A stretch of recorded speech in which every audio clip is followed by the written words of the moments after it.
Come on, Lucid9, you can do it. So,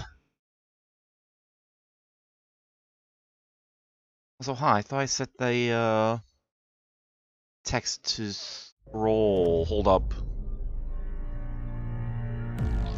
Hold on, let me see if I can fix that really fast.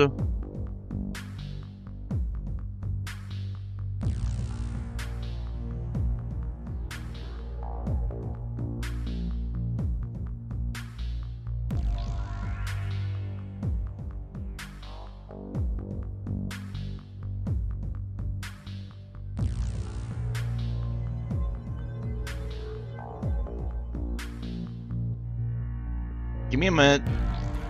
We'll get back onto this soon, promise.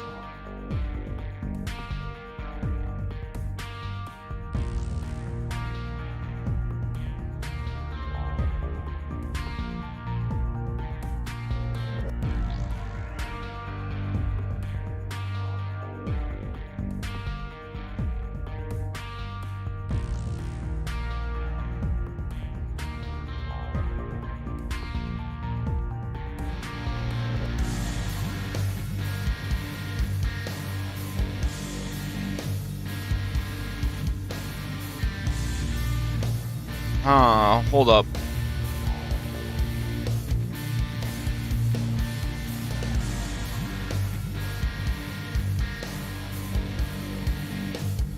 Oh, okay, it's just not gonna go. Okay, whatever. Whatever, we'll just... Let me see if...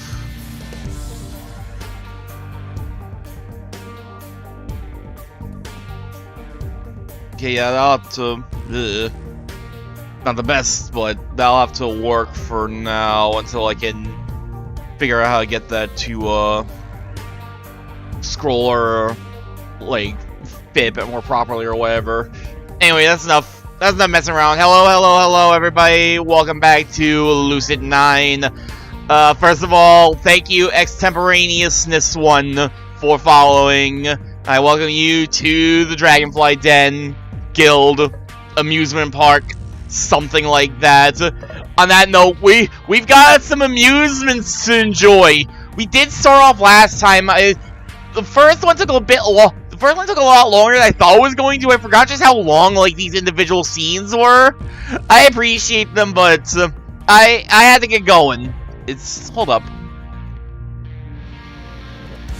That looks a little messed up. Hold up.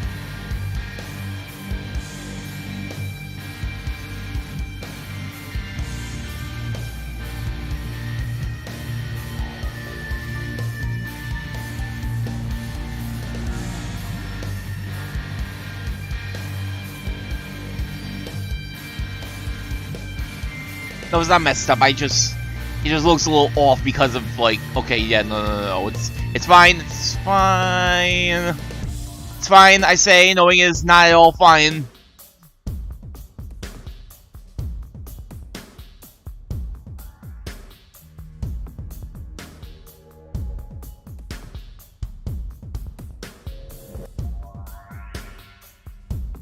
Why is there's not a slightly better way to do? Oh my god.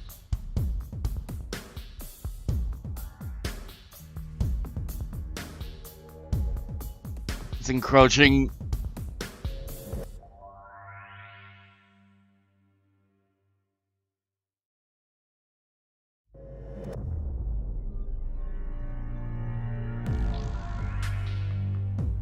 Now, you know what? Hold on. Let me... Well, it's not gonna really show all that well if I do that. No, whatever. I'll keep an eye on that. So, I think I'm just like... I think I'm just seeing something that isn't actually there. Enough about me being crazy. We have some amusements to enjoy. We learned that Yahiko Ikari is actually really fucking good at manipulating people, or giving them promises, or getting like popularity vote.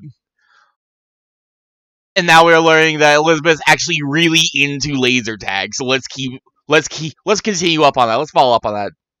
Bolt into the dark room in our vests. As we're swallowed in blackness, I slip my goggles over my eyes.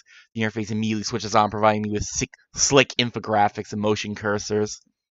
The upper left, I see team portraits that lay up as each member speaks. Looks like Psycho comes with comms?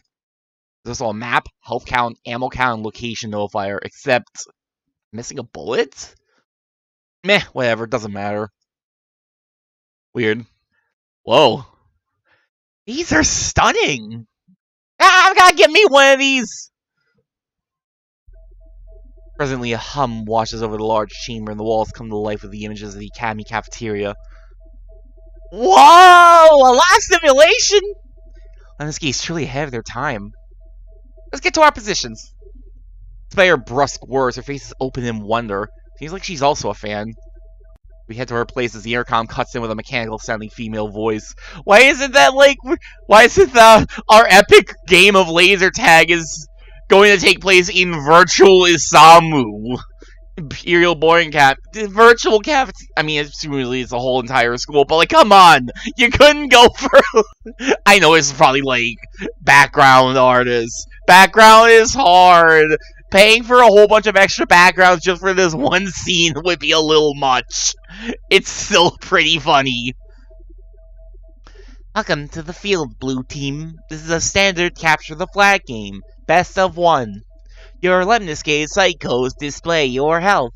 Let it fall too far and you shall be disqualified for the rest of the match. You should also note that your ammunition is limited. Use it wisely. As Kira and Misaki split towards our base on the rooftop, Elizabeth motions me to a corner of the perimeter. Oh, we gonna make out? Stop, Yama! Stuff it!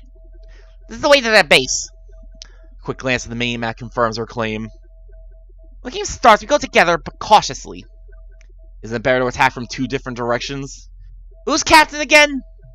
Oh, I see. You do want to make out. Stop it! Bloody gallivanting muck! Off your trolley, stalking great ego! The British is truly coming out now. I can only grin at her as the intercom flickers to life. All players are within their team zone. The game will begin in 10 seconds. Cheerio to you, good chap! 8 seconds. I say, this ought to be a jolly good show! The smile of like, I'm just going to fucking throw you to the wolves and let you get eaten. 5 seconds. I'm right knackered I am. Yama! You called, your highness? She pauses for a moment, clearly struggling to keep a hold of herself. You know why I put you on assault with me? Make me miserable? Because, for some reason, the tiniest part of me believes that you might actually be great at it. Her words freeze me to the ground. My mind runs blank. I can only stare at her in disbelief.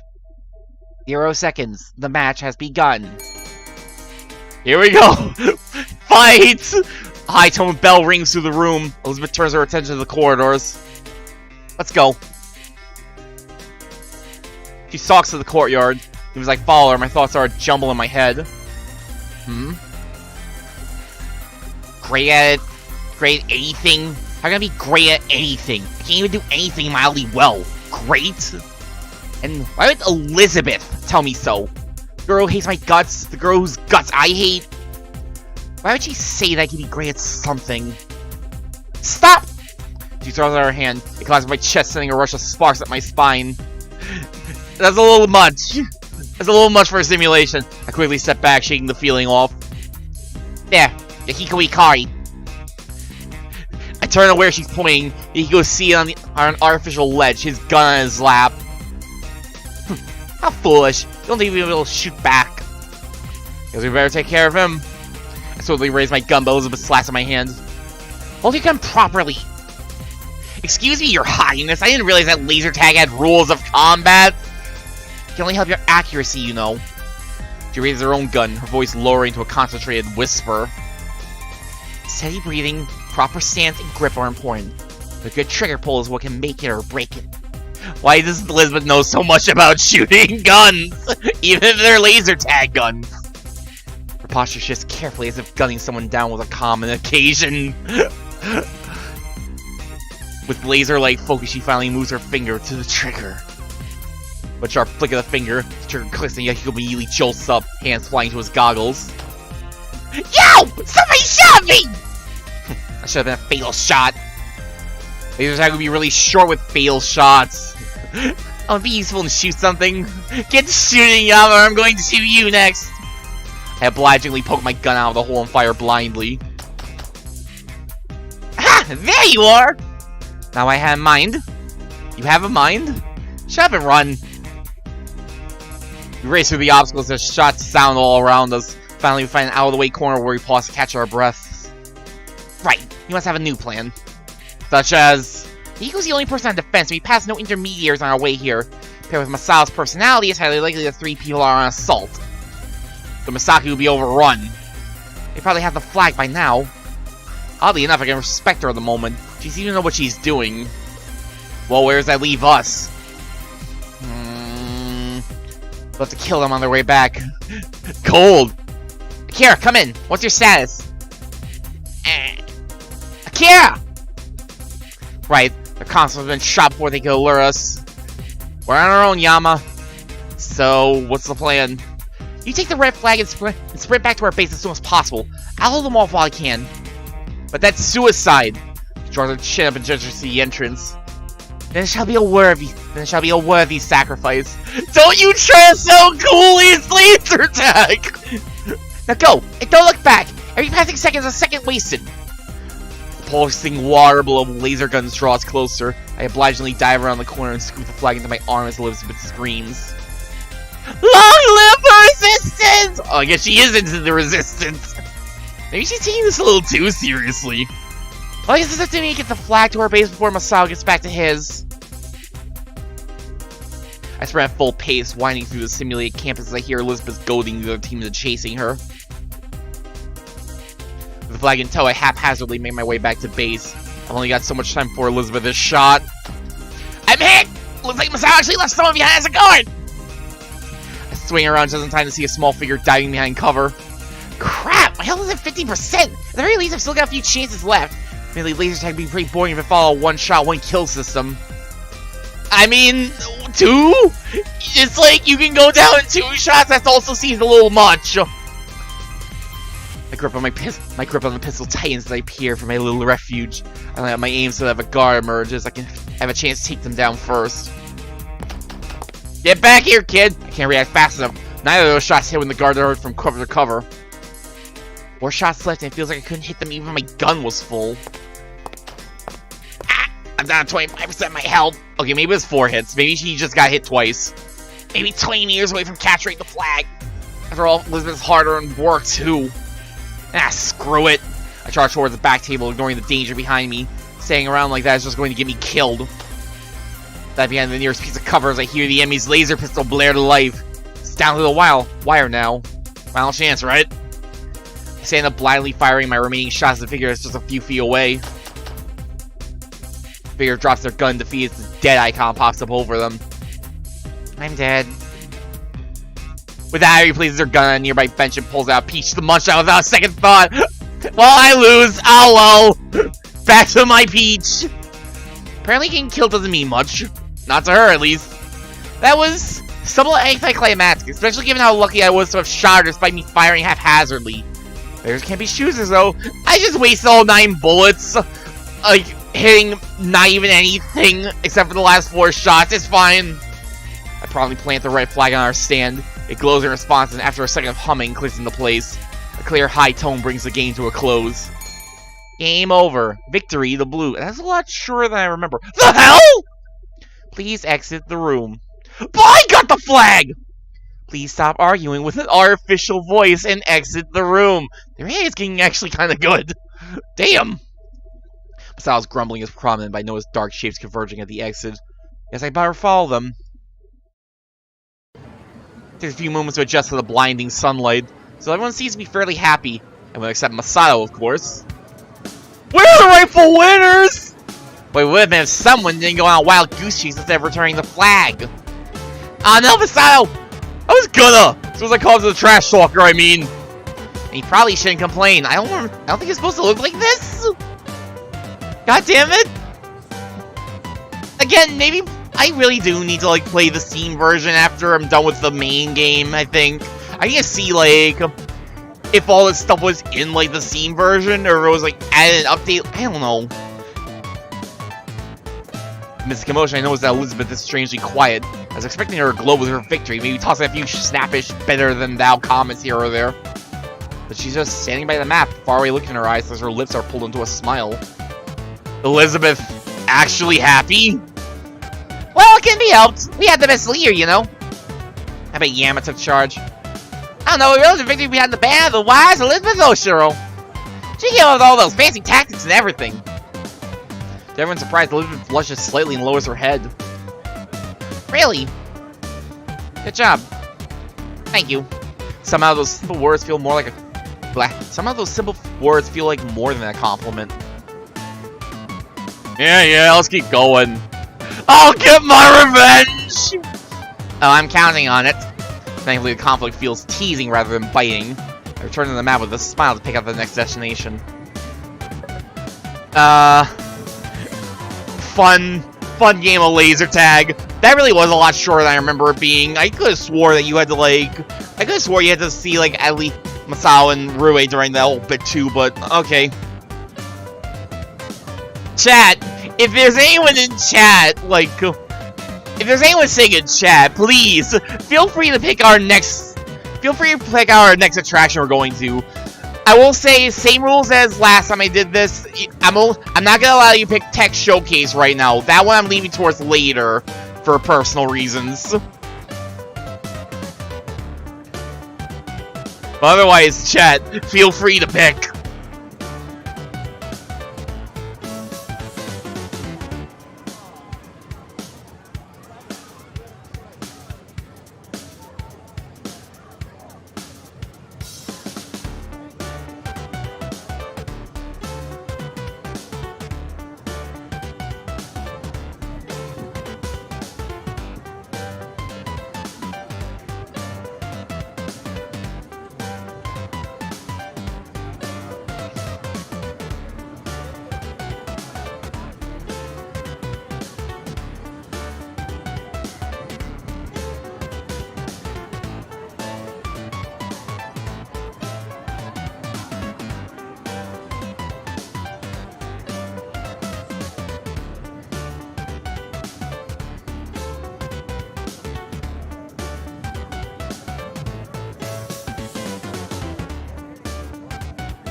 Let me fix this wheel first, and then I'll just pick one myself.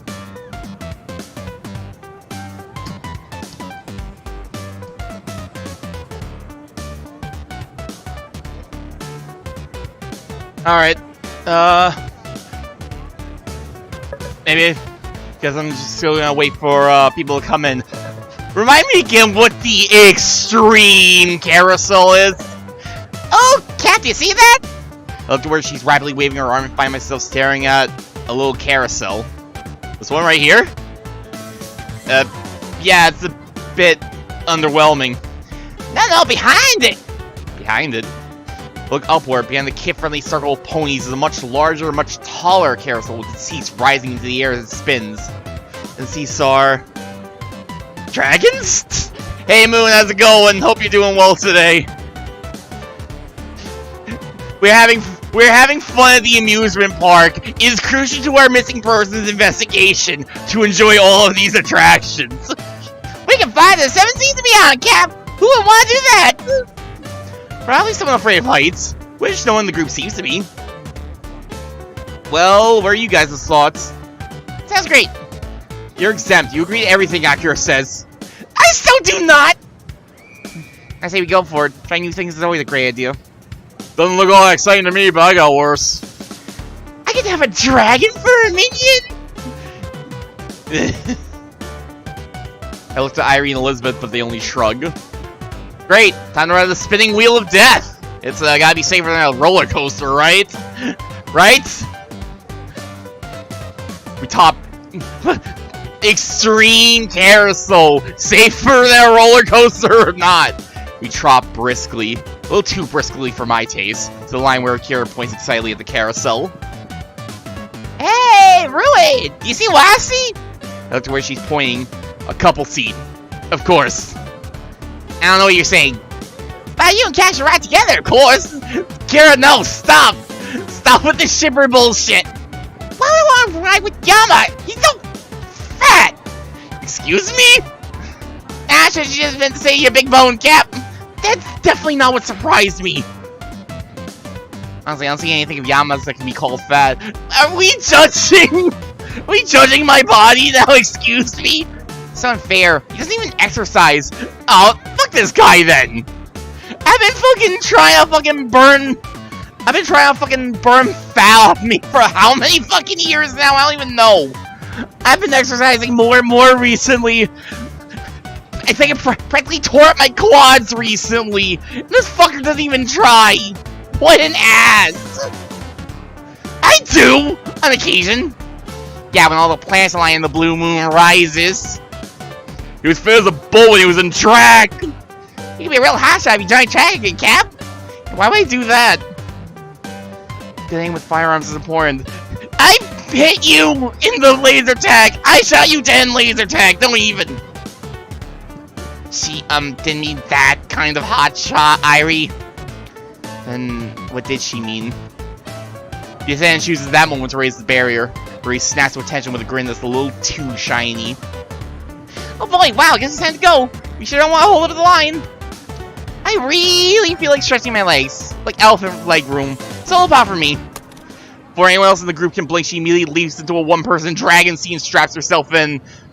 Behind her floods of people push past her, struggling to secure the best spots. Clearly, Rui hasn't watched enough dramas to know what happens when you defy fate. What happens? I have no clue. I haven't watched enough dramas either. That's Akira. He died, murdered in cold blood. It's probably fine. Rui's probably not going to die for not getting on extreme carousel ride with the protagonist, right? Yeah, you and Rui are really like bad depth perception. You look like you're really close, but you're actually not. This might be a novel concept, but Rui and I are independent people. Sometimes we like to do things on our own. I especially like to encourage her to do things on her own. I don't need that romance shit in my life. Why do something on your own when you can do it together? That sounds really unhealthy. Just because you can do something together doesn't mean you should. You strike me as the kind of person who doesn't like to ask for help, Cap. That's really random. Not really. See, there's the kind of people who would say just because you can do something alone doesn't mean you should. That means they can't do anything on their own. That does sound like codependent. Codependence is a thing, but I don't think it's that. What's the point of life if you never affect other people? The conversation is taking an interesting turn. Leaning despite myself. What do you mean by that? Well, if you live as a hermit in the Alps and you don't do a single thing, then the world will be the exact same whether you live or die. So shouldn't you always be looking to affect other people? Interesting. The crazy Akira has thoughts like these. You end up having a negative impact, so no, not really. Think about the difference of impact between Stalin versus, I don't know, some random citizen who buys a homeless guy some coffee. By the way, Cap, that random citizen was still affecting humanity. When everything alone seems lonely. I pause at that. Yes, it really does. Huh. Weirdly introspective Akira. Hey, you two want to hurry up before all the seats are taken.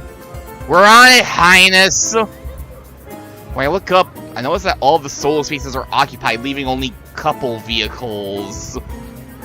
Well, this should be pretty simple. Akira and I can ride together, negating the risk of putting up with some idiot stranger. Akira, which one do you want? We're both together? What, you'd rather be with a stranger? I was enjoying the opportunity to make someone's day a little more surreal. Surreal, she says. Usually a believer, but something about her seems unusually fidgety. Come on, I'm not putting up with some random kid who barf all over me. I put my arm around her and pull her into the nearest two-seater. A nice golden dragon with overly long lashes to make it look distinctly female. Golden dragon. She probably sits down, face completely blank, and I strap the seatbelt over us. Doesn't say a single word, even when I'm done prepping the vehicle. What's wrong? On the contrary, what's right? Pardon? Nothing? turns her head and stares resolutely out the window so I can't see her face. I wait for her to start some random conversation, but she says nothing. Kira! No response. Lieutenant drops by her car and closes the door. She takes one look at Kira, one look at me, and raises an eyebrow. Girlfriend mad, she seems to be saying. Stop that. Don't you judge, you random park attendant. I try to shake my hands in the universal, no, this is not my girlfriend, but she teases to take it as a, I swear I didn't do anything wrong, and only shakes her head as she walks away. Judgmental! Did I make Kira mad? Kira, are you mad? No? Oh, okay. More silence. Another attendant's voice drones on speaking procedure of the ride. Still nothing from Akira. So, how's life? No response. Akira might as well turn into stone. The ride starts with a cranky whirl and our vehicle begins to pick up speed, rising into the air. Extreme carousel! It just goes in the air! We ascend for a few moments, stopping at a nice intermediate point around 10 feet off the ground. Having fun? Still nothing. What's going on? Hey, Akira! And they're off! With 5 specimens of Draconius Rex gracing the ring! It's no secret the craft famous Freddy, world champion for the best 120 seasons of dragon races! Why this very moment we can see money changing hands, because in this fictional world, bank is totally not illegal!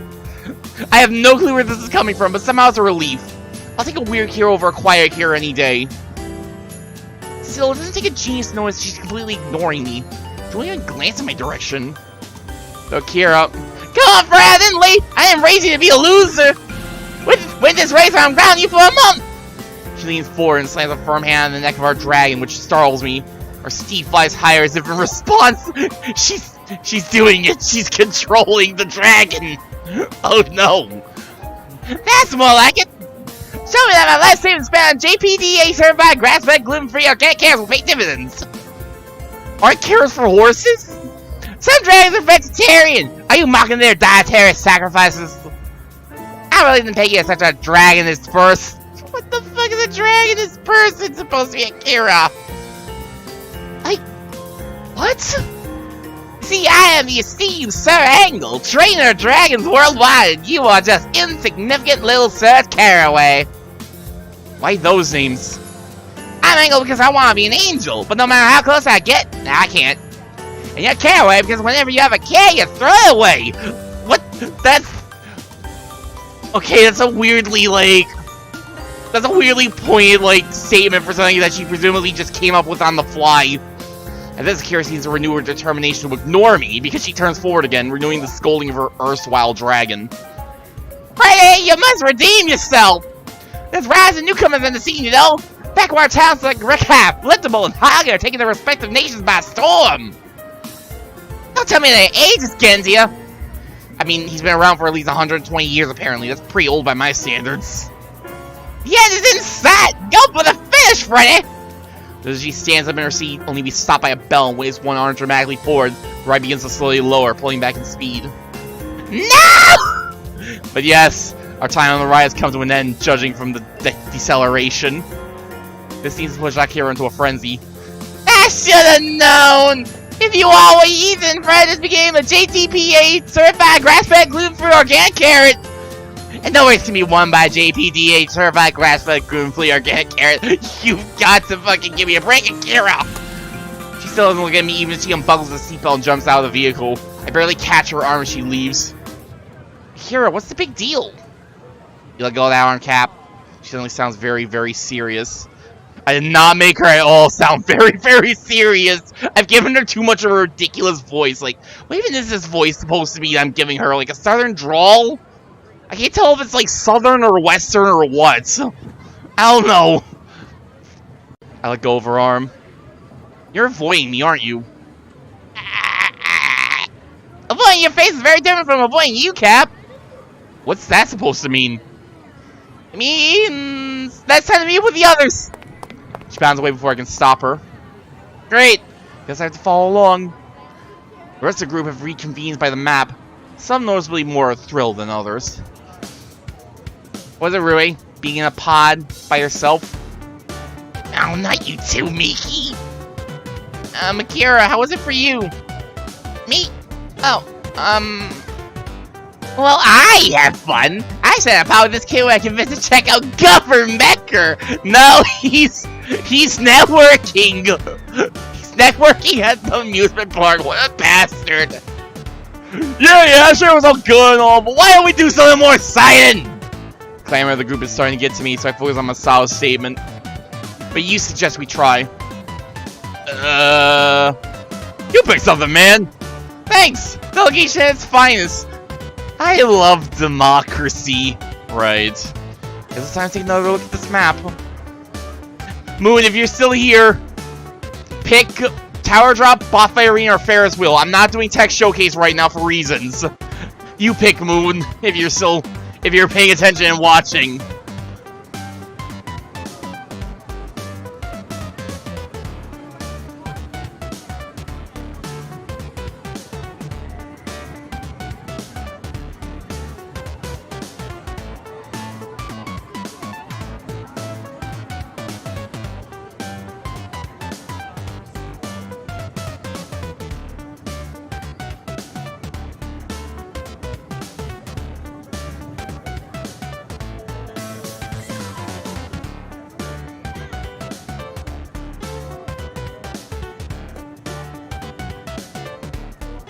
Excuse me while I check Twitter real quick.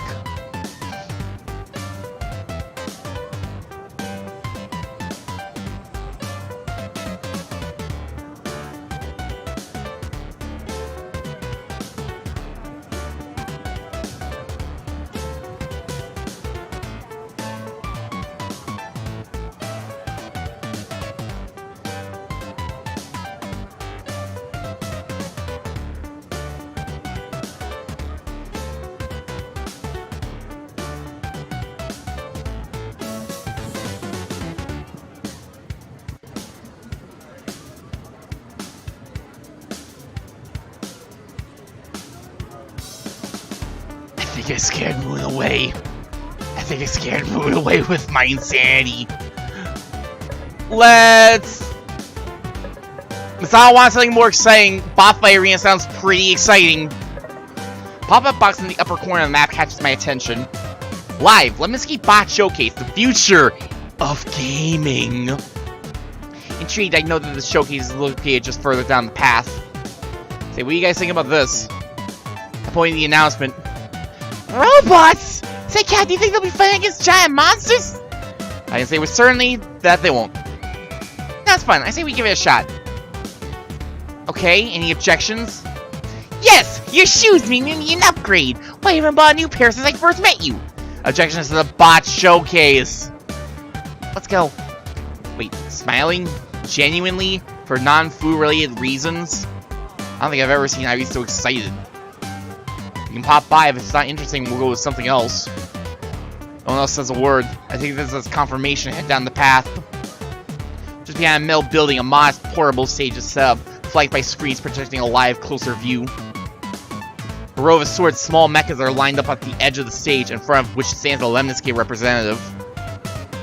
It's Governmecker, but in real life! Tell right in front of the stage. There's not many viewers besides us. Looks like the staff is still setting up. I wonder if they'll let people actually try them. I hope so. Maybe since showcasing the target audience can even try it. I don't know, these kind of things usually involve demonstration machines to make the technology look a lot better than it actually is. Flashback to Watch Dogs. Remember Watch Dogs 1? Where it had the super nice, impressive trailer, and then the game came out and people were like, this was not the trailer at all, holy shit. That does seem likely. They may just choose a victim to beat up. That ain't fair, man! Whoever they chose to represent Lemniscape will probably be as unstoppable as the final boss! Does not matter. Because the game engaged must be played by the rules. I'm about to ask Airi what exactly this cryptic piece of information means. Blast when the speakers quickly ends our conversation. Come on, see for yourself the top of the line fighting bots straight from Lemniscape's laboratories. For Robotics fans, you might want to listen up. The crowd begins to form behind us, attracted by the representative's announcement. Notice that the wide majority of people are young adults. Lemniscape definitely knows their target audience. This is one of our start beta testers, Ryan Rumble Hachibana. He'll be showing you some of the awesome stuff that this new generation of bots can do. Representative steps back from the stage, leaving room for a big man with short cropped hair stepping to the front, holding up his robot of choice. It's medium sized, around as big as my head, sleek in shape and boasting beautiful colors of deep cobalt and silver. Crowd oohs and ahs and appreciation. Oh mama, I gotta get me one of those! They attest to Rumble, steps back and gently lays the robot on the stage. Camera zoom in for a better view, ready to capture the action. Crowd waits with bated breath as Rumble cracks his knuckles, fills out his hand into which the representative places a sleek controller. The Mayfly ascends! Performs as due is required, and it is no more.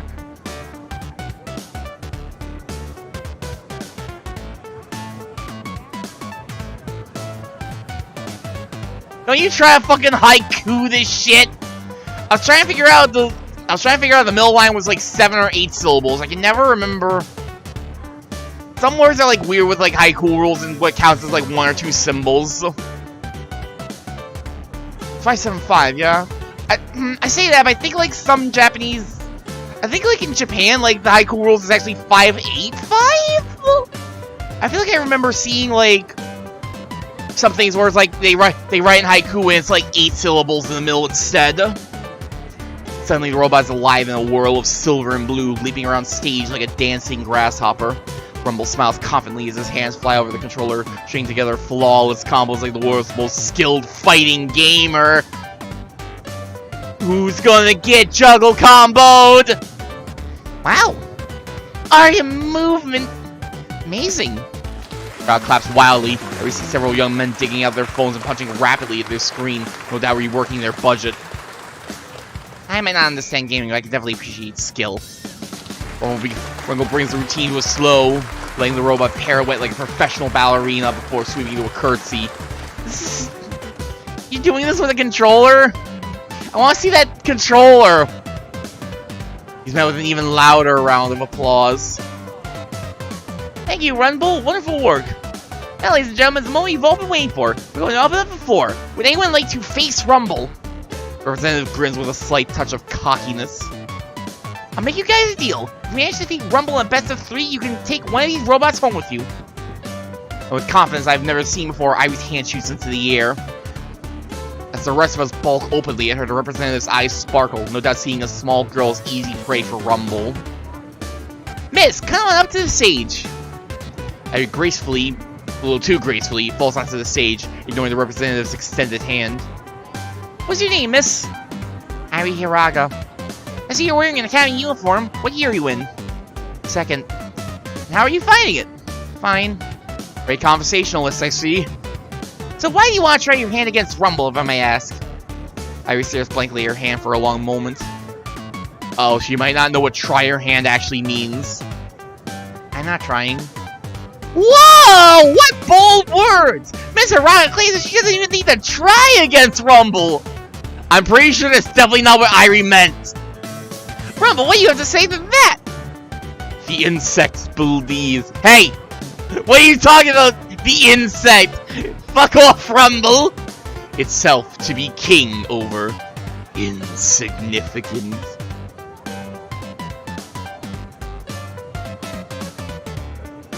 Yep, that's a clean 575.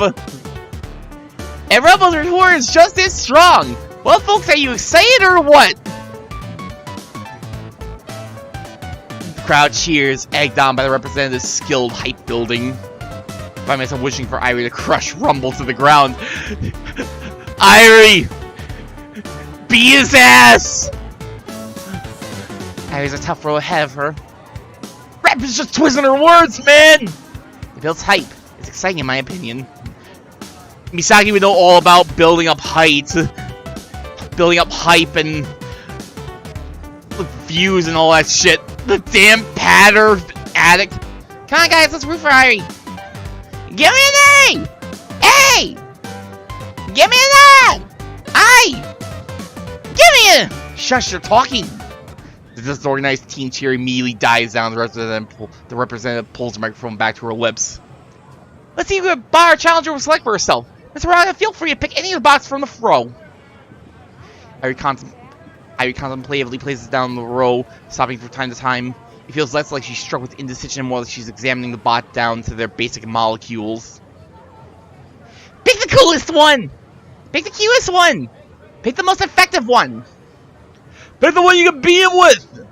Pick the most innovative one! Pick a peck of pebble peppers! Don't you try to confuse... Don't you try to, like, make me trip about a tongue twister of all things, Akira! Airi ignores the incoherent din from our group and eventually settles on a humble, boxy little bot at the end of the line. Yahiko is completely silent and shocked at her decision. Tell me about this bot. Are you sure about your choice? I need more information. Ah, right. This is a tricky little guy. Most of the testers weren't exactly sure what to do with him. It looks very unintimidating, but don't be mistaken. If you play your cards right, you can change his form by extending or contracting the panels on all of his sides. It's a transformer? It's extremely flexible, hence why testers are still having a go to figure out the best way to use him. I see. He's challenging the most, but not very beginner-friendly, Mr. Saraga. Then I select him. Why does it sound like she's looking more for a challenge than a victory? Very well, our ambitious challenger is certainly looking for an upset. Let's get ready for round one! Airi sets her humble little box at the edge of the ring, exactly opposite Rumble's bot. Representative hands her a controller. Airi frowns when she sees it. Is this for the bot? Of course! It's certainly not for my television! Rob's answering chuckle almost drowns out Airi's response. It looks exactly like Ravred. Representative completely ignores her and instead lifts her hand into the air, ready to cue the match. Ravred? What the heck is that? Round one! Rumble versus Challenger! And fight! The crowd cheers. The representative shots her hand down. Stage erupts with light, signifying the start of the round. We're doing fireworks in, like, the middle of the day? For a moment, Rumble charitably sits back, letting Airi experiment with her bot. From what I can tell, it's essentially a box on wheels. I watch it roll forward. I watch it roll backward. I watch it roll side to side. Then one of the sides falls down. No way, the entire side of the matrix of smaller panels. Interesting. Feels like the entire box can be transformed, give or take a few limitations. But instead of experimenting further, Airi only retracts the panel and extends the opposing side. Seems like she doesn't really know what to do. Oh? I don't see it that way. What do you mean? You should ask Yahiko. He plays quite a few games, you know? Since when has Misaki known Yahiko more than me? My curiosity overtakes me and I echo over to Yahiko. You know what she's doing? Let's try a basic attack next. I watch the stage. Sure enough, one of the robot's sides turns away and swivels on a tiny limb like a miniature sharp-edged shield. Now 6A, 2F, 4B! Are we really doing fighting game notation here? A what? Forward light, quarter circle back, medium. Or B, I don't know if this is a 3-button, a 4-button, or a 6-button fighting game controller. Our piece of shield cut attack and suddenly hoists the panel over and behind it. You can see he's extremely pleased. You might try something a little more complex next, like a 6A, 8-hit C, 6C, 2D. Oh my god. I need to know, is this like... I need to know if this is like an actual, like... If this comes from an actual fighting game. Like, there's a character who has, like, these combos. What the fuck is an 8-hit C? Is that supposed to be like... That's supposed to be like a basic C, but you like hit like 8 times. Is it like an 8 attack, like, C? Forward a 8-hit C, which makes it sound like it's like you gotta stop it short. Forward C, crouching D. I don't know what. Like, this is making me think like. No, that wouldn't be Guilty Gear. Guilty Gear would be like. I think Guilty Gear is like P, S, K, H, and D.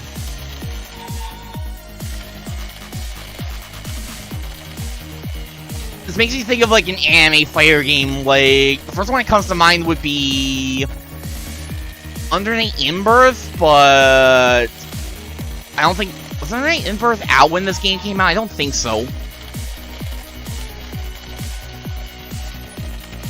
Hold up, my insane ramblings have once again brought me to Google.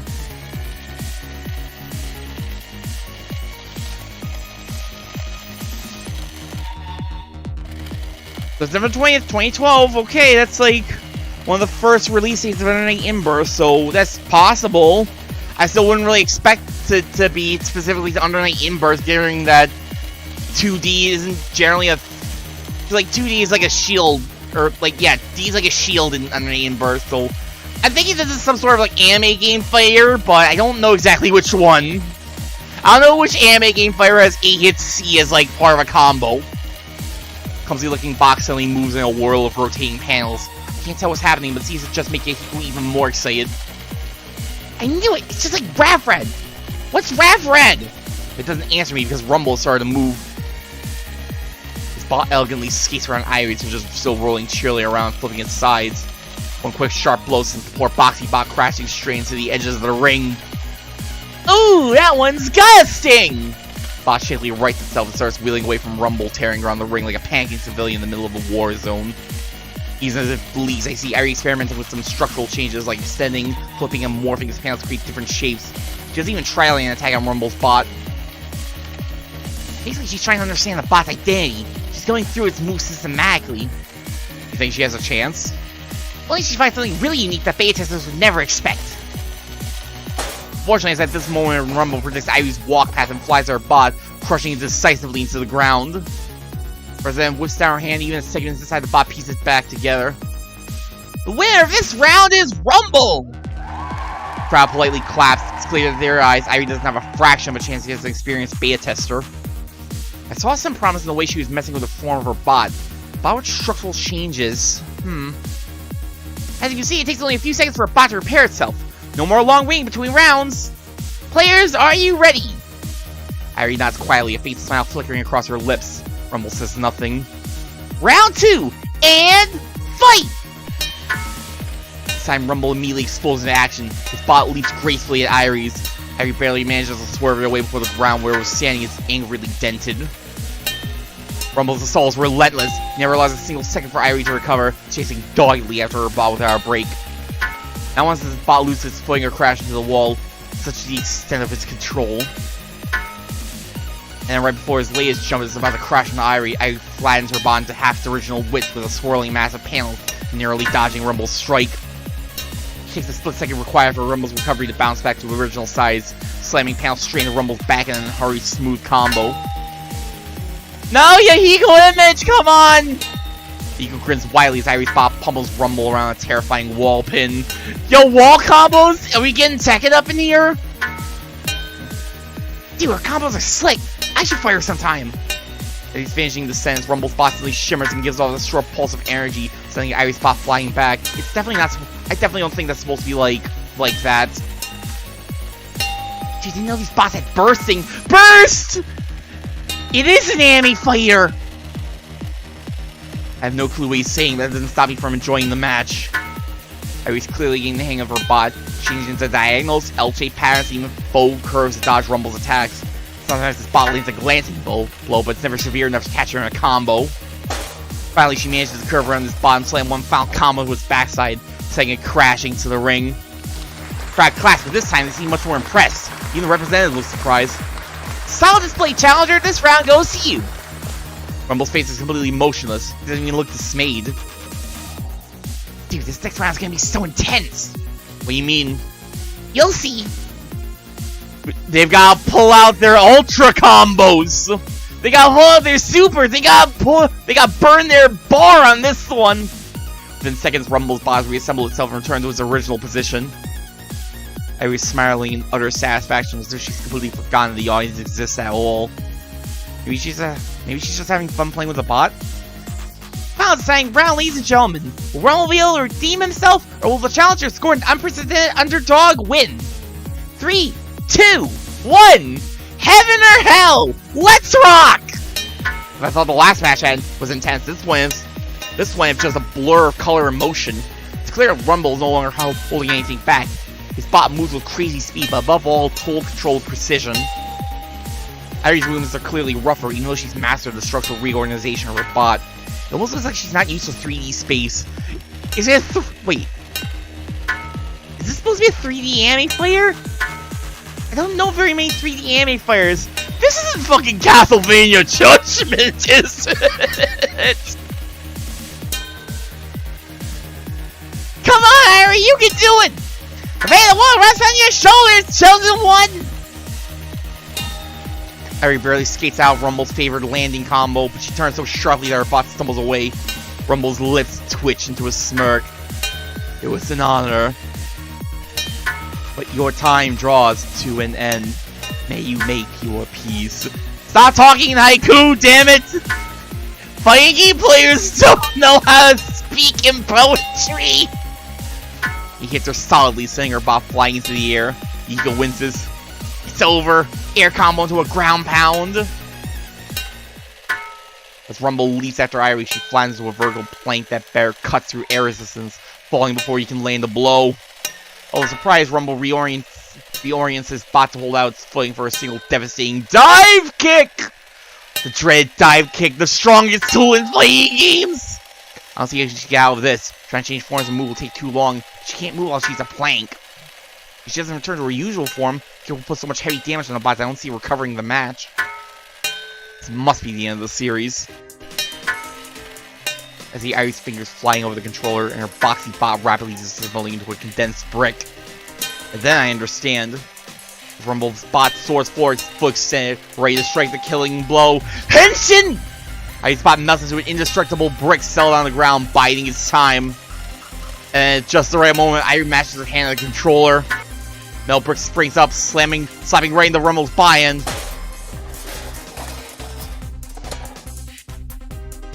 And as if in slow motion, Rumble's bot sails into the air, flipping in a perfect double axle head over heel, right over the bounds of the fighting box, and plummets in the middle of the audience. Ring out! Silence stretches down as the crowd tries to process what just happened. Mike drops the representative's hand, barely and mercifully muted in time before he hits the stage. Rumble stares blankly at his controller as if he's trying to wake himself from a dream. Airi stares blankly at her controller as if she's suddenly an uncontrollably hungry, controller. Because of our cheering team are stopped mid-pump in the air, looking like we're in the middle of a half-hearted fist fight. And then, the winner of the round of the Air Force to say is Airi Hiraga, the new challenger. Representative numbly stammers these words, still in shock. Okay, that's supposed to be shock. Okay, whoops. Get a little too much of the fighting game commentary hype in there. Another moment of dead silence passes. And the crowd erupts into cheers. You did, dude! Look at those moves! Look at the plays! Airi, what was that? She won! She really won! That was incredibly impressive. Ha! I thought I always got some surprises up her sleeve! I scored a perfect shot of the winning moment! Airi stands to her feet with a broad smile, bowing politely at her opponent. Rumble doesn't seem the least bit irritated. Truly, on this day, we have met well in wartime. Challenger, Airi. He bows his head in respect, silently walks into the crowd to pick up his bot and disappears behind the stage. Wow, how incredible! Despite all odds, it's easy that the challenger has come away victorious. Mr. Raga, what are your thoughts on... Mr. Raga? Airi's already walked to the edge of the stage, seemingly ignorant of the representative's queries. She quietly leaps down and gets swarmed by our group. Good job, Airi. That was amazing! You really showed them! How were you able to understand the system so quickly? Controller plays just like Ravred.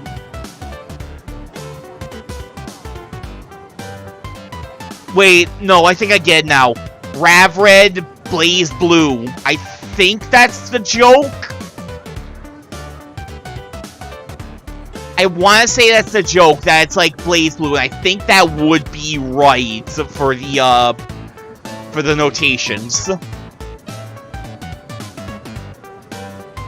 Fighting game, right? Yes. You play? Of course! You see, the Ravred Mecha Warrior was actually the inspiration for the design of President J. Graves' bot. It's like all roads lead to Rome.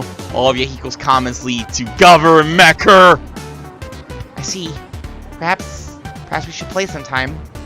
Sounds hesitant at the idea, but I can't discern why. We shouldn't want to play with Yahiko. But then she wouldn't make the offer in the first place. I'm down! They walk back down the road, chatting eagerly about video games of all things, completely ignoring the hapless representative. I think of it, wasn't Airi supposed to win one of the robots? Not she seems to care. I wonder if we should accept Airi's robot for her. It's not our choice, Miki. I know. I just like getting all this free stuff today. I lead the group back to the map, showing some mercy in the poor representative. After all, her higher-ups can't be too happy about bargaining a new prototype on a whim.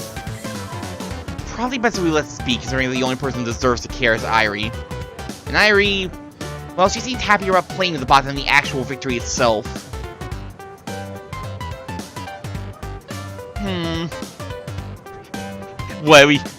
What? Airi is actually a fucking Evo champ? Airi and Yahiko are already waiting for us by the campus map. Dude, you guys are so slow! And you're just always rushing to go places. Some people like leisurely walks. Leisurely walks? We don't have time for that! Look at all the stuff we got hit! Yeah, but my minion Leosan! You have a good head for efficiency. Do we really have that much stuff to explore? Take a look at the map to verify what we have left. 3 things. Alright, I'm not asking again. Ferris, still leaving tech showcase for last. Ferris wheel sounds too romantic. We're dropping. Where are we dropping? Several terrified screams from nearby turns my attention to a tower of twisted metal. Twisted metal!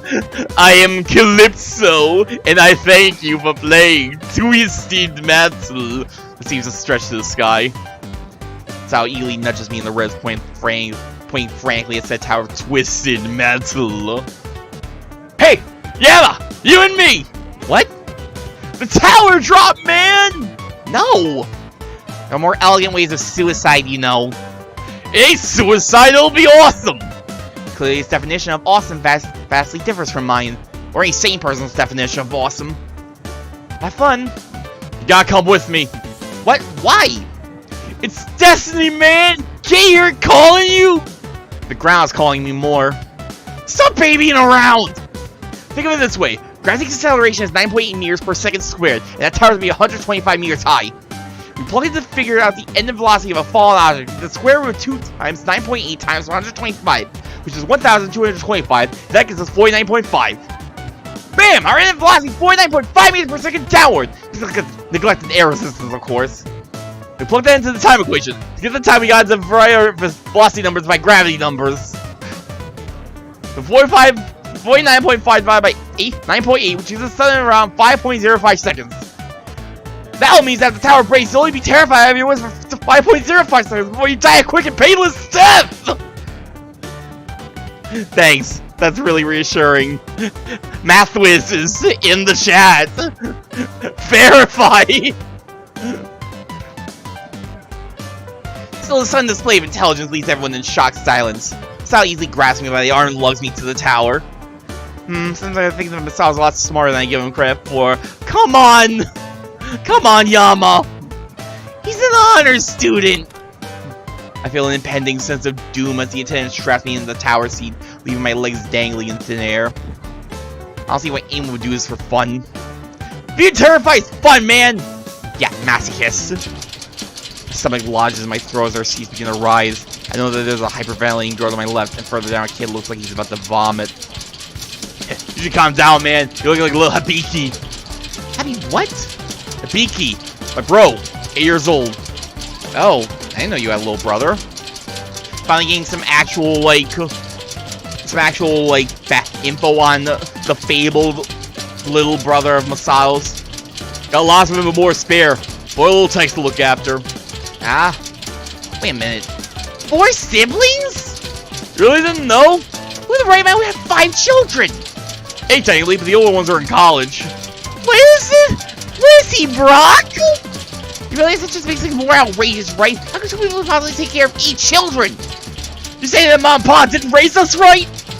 Well, honestly, if every member of their family is as capable of a style, I'd be terrified of how much power they'd have. What was it like, growing up? Ah, it was amazing. We went out to fight tooth and nail for our survival. Is that psychologically healthy? How would you survive?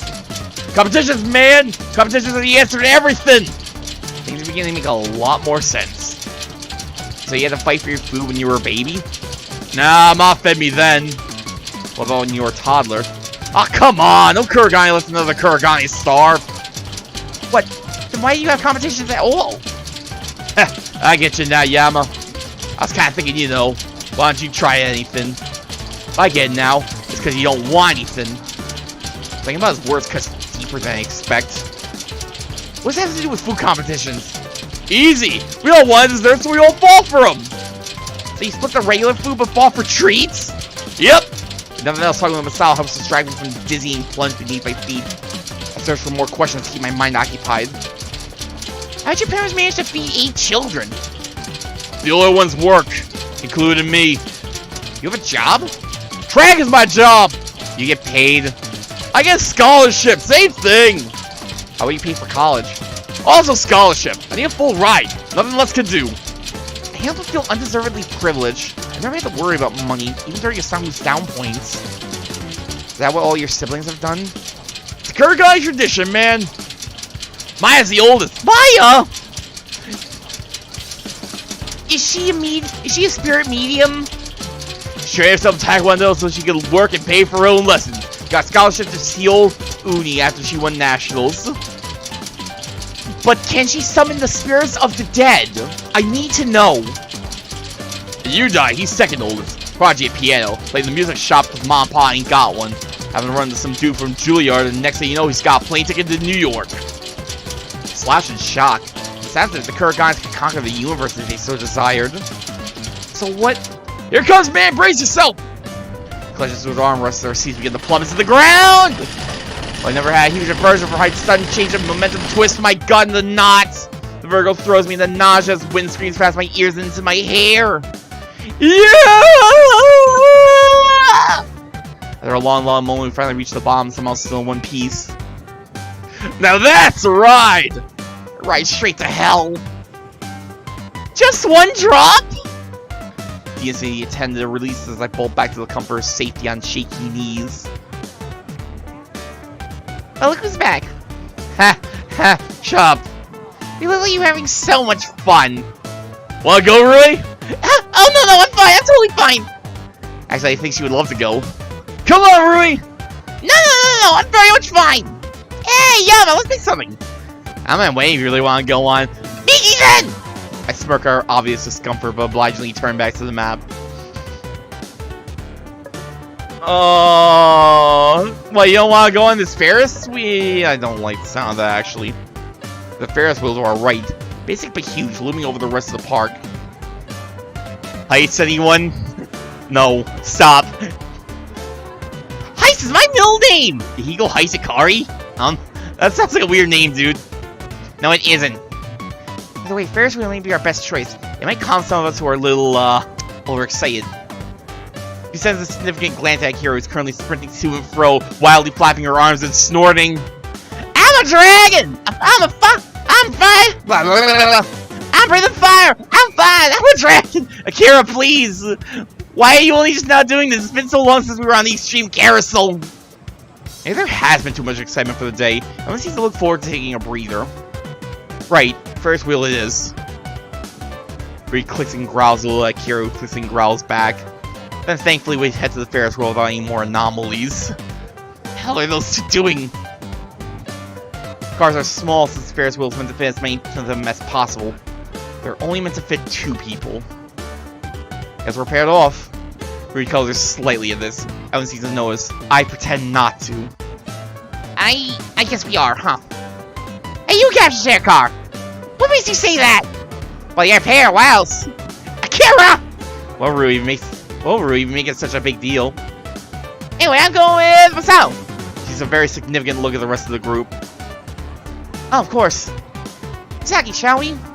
I believe we shall. Then with her? Her name is Airi, you know. But I'd rather go with... Airi it is! What kind of death glare could Akira give to Yahiko? What kind of death glare could Yahiko pick up on? What, you think I'm blind? Well, that's settled. Looks like you have no choice but to ride in the car together. The others pranced into their respective cars, leaving Rui and me in silence. Ugh! That was quite possibly the most unsubtle way to get us together. I guess we should board. Yeah. This time I see Akira, we're going to have a little chat. I'm going to throw her off the dragon. Rui and I slip into the next car, a cozy blue box with blue cushioned seats and blue doors and blue ceilings, dressed with white trim and white wood and white light. Rui eases comfortably into her seat, turning her head until she's staring out the window. After Inciting closes our door, the Ferris wheel begins to steadily chug upwards. Yama? The serious outline of her voice catches me off guard. I find myself curling my fingers into the cushion beneath me. What? I'm really glad I met you. My heart throbs unexpectedly against my ribcage. Nervousness, shock, and immediately moved to distance myself from the alien emotion. I know, who else would be a willing victim of your verbal abuse? Not that, you know. I feel like you don't hear it very often. I'm glad you're here, Yama. I'm glad I know you. I didn't know that it was possible to simultaneously feel intensely cold and intensely hot. Something about her words is very discomforting, even while I feel warmth creeping into my limbs. I guess if I wasn't here, I couldn't be glad, so by default, I'm glad I'm here too. Stupid! What am I even saying? Why do you always do that? Do what? Collect attention off of yourself. Because I'm not worth paying attention to.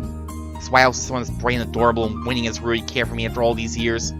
Why is she the one who's glad we're friends when I'm the one who should be saying that 10, 50, 100 times over? I haven't done anything for her. Complained, whined, criticized, complained some more. I really want that kind of friend. I have fun when you're around. I like your bickering. I like watching your stupid competitions with Masato. Just be yourself, okay? I should honestly admit to myself that I'm touched, but I'm far too awkward for that. Well, I can't exactly be anyone else. Gosh, you really love to kill a mood, don't you? That's what makes me me. It's better than killing other things. Oh, Yama. You kill other things too. Wow! Such as brain cells. It's so unexpected that it makes me laugh. The atmosphere instantly relaxes as the sudden injection of snark. That's a bit more like it. That's the friendship that I want more. I don't need...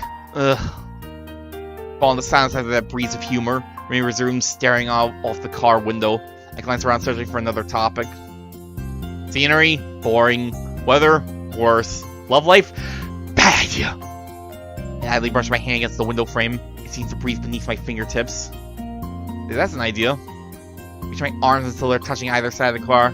Returns to me, questions weighing on her brow. What are you doing? Earthquake! My voice slips out unusually high and childish as I shove my body to and fro. Our car immediately begins to swing, creaking metallically beneath my weight. Repels and collisions to her cushion. Stop it! Stop what? You know, if you shake it too much, we might fall. Fall? Like this? I feign crashing to the side, slamming into the car wall with more force than I probably should. Ree squeaks, instinctively reaching for me.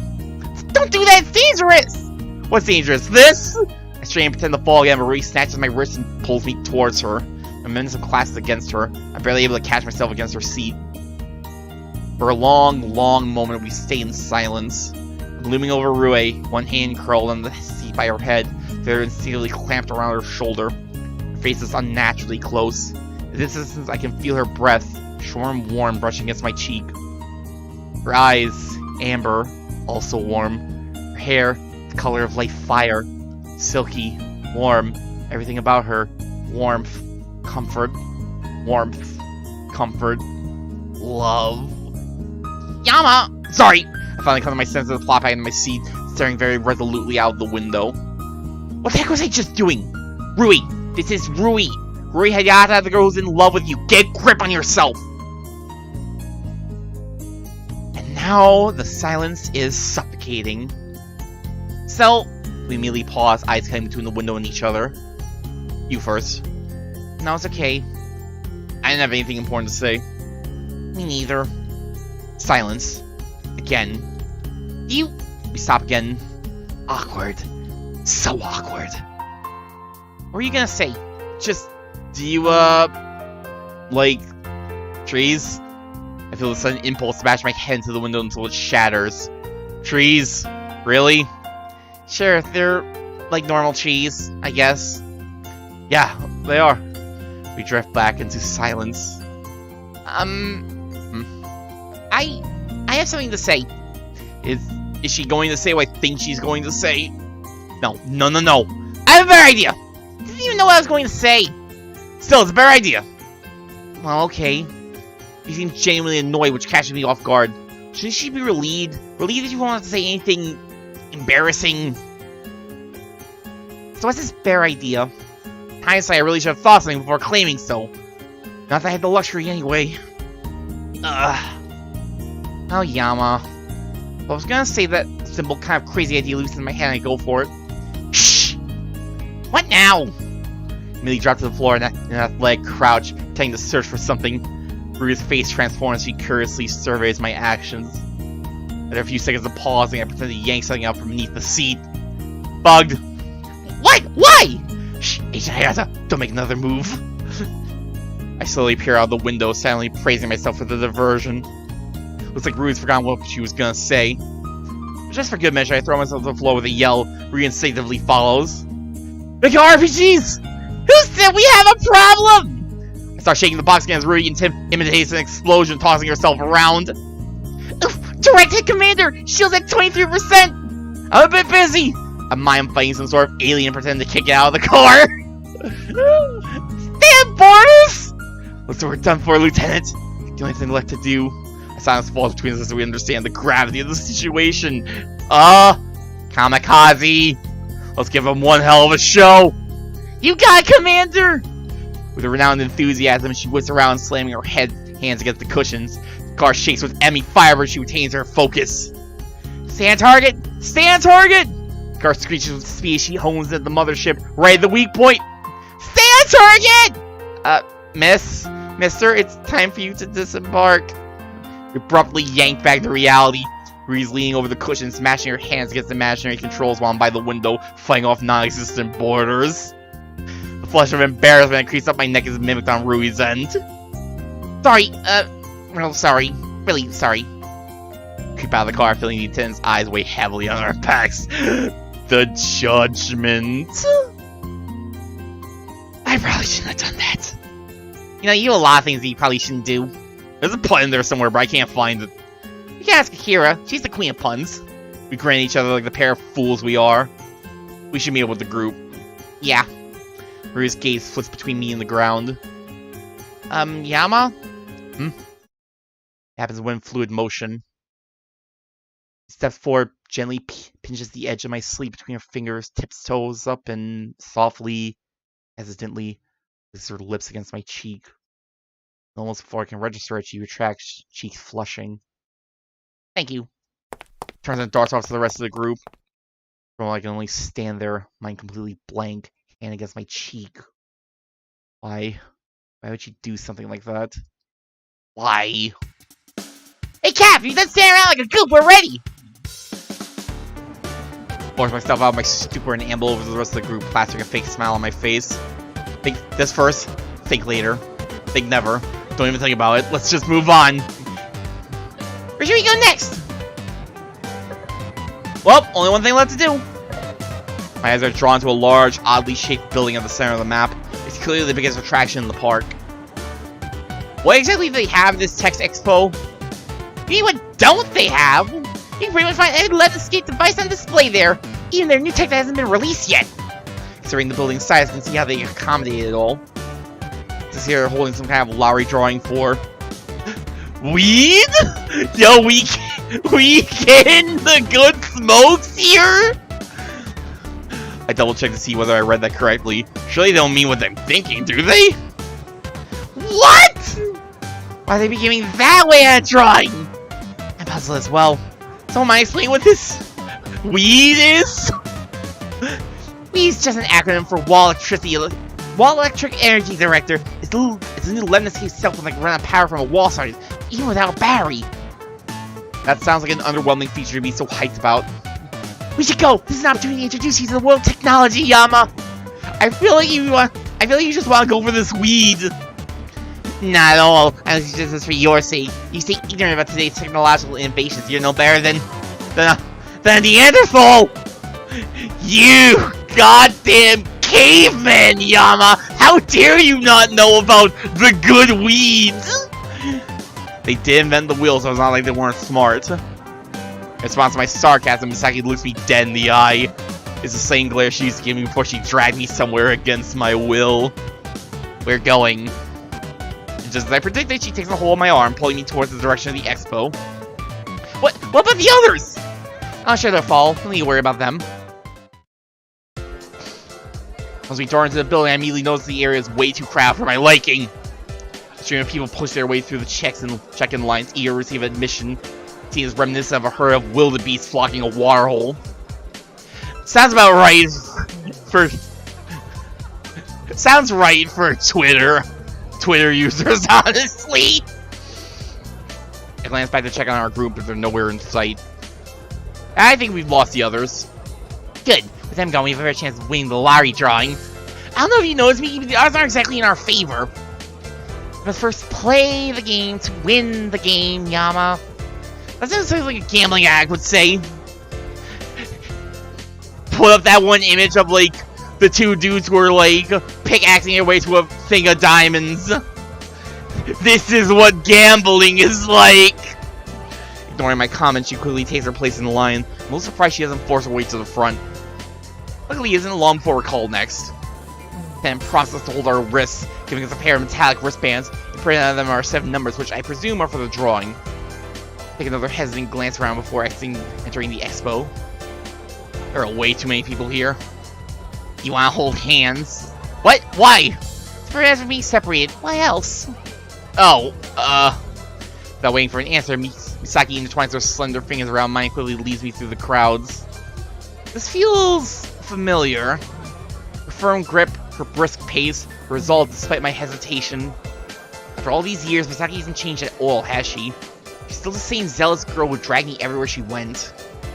Sense of nostalgia causes me to grin. Honestly, I've missed this.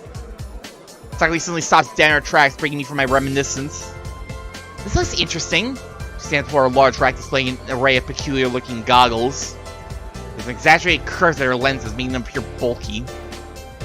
After examining them for a moment, Misaki grabs a pair and tries them on, practically cover half of her face. Barely able to stifle a snort. What is it? See for yourself! She removes her goggles and slips them onto my face. They feel awkwardly large and must look equally as ridiculous. I mean... The 3 video monitors displayed inside of the goggles lenses, giving me a panoramic view of my surroundings. I feel Misaki's hand brush against my cheek as she adjusts something on the side of the goggles. As she does so, the camera zooms in and out of focus. They're called Dragonfly lens. Wait, yo! Yo! Sign me up! They're sort of like panoramic binoculars. They're kind of impractical to wear, though. I move the goggles and hand them back to her. She twirls them between her fingers, inspecting them closely. Maybe they're built to be sturdy? I guess that would make sense. Let's try it out, shall we? Saki draws back her arm and suddenly hurls them on the ground. Thankfully, they don't seem to break. I can't help gasp in surprise. What the heck do you think you're doing? My goggles! I just want to see if they were sturdy, duh. You'd have to smash them on the ground, Miki. What if they broke? Then we would have been in deep trouble, wouldn't we? This girl... I swear, she does these kind of things just to mess with me. Before I can express my annoyance, the nearby commotion grabs my attention. I wonder what that's about. With mouths agape, a group of people fixated on a large object hovering a few meters above their heads. It zigzags haphazardly in the air as it comes dangerously close from colliding into them. From where I'm standing, it almost looks like... a drone? Watch out! And once the motion of the drone changes its course and flies straight towards us, I'm barely able to push Misaki out of the way as it spirals into the display rack. Shards of metal and glass as the drone slide across the floor, but the goggles remain relatively undamaged. Seems they are pretty sturdy. You two alright? Misaki and I regain our composure. A wooden jogs over. Judging by your uniform, she must be one of the attendants running the expo. Yeah, we're fine, I think. I look over at Misaki and she nods her head in confirmation. Woman breathes a sigh of relief at this, bowing her head apologetically. I'm terribly sorry. We're performing a demonstration. The drone stopped responding to our remote commands. Demonstration? Oh yes, would you like to visit our booth? The least I can do is give you a demonstration of our tech. I'm not sure how to compensate for almost killing us with one of your drones. Of course! Misaki, however, doesn't seem to mind. She will gladly take advantage. Wonderful. If you would please follow me, I'll show you the way. After navigating our way past the crowds, we come to a stop at a large military-themed booth. It's impressive to say the least. There are a number of electronics scattered about, but I haven't a clue what any of them are supposed to be. Almost like someone just dumped a pile of scrap parts together and claimed it was state-of-the-art equipment. Or maybe I really am a Neanderthal who doesn't understand technology. The future. Meh. Sand places the drone, or rather what's left of it, on the counter. Takes a moment to examine the inside of the machine. Ooh.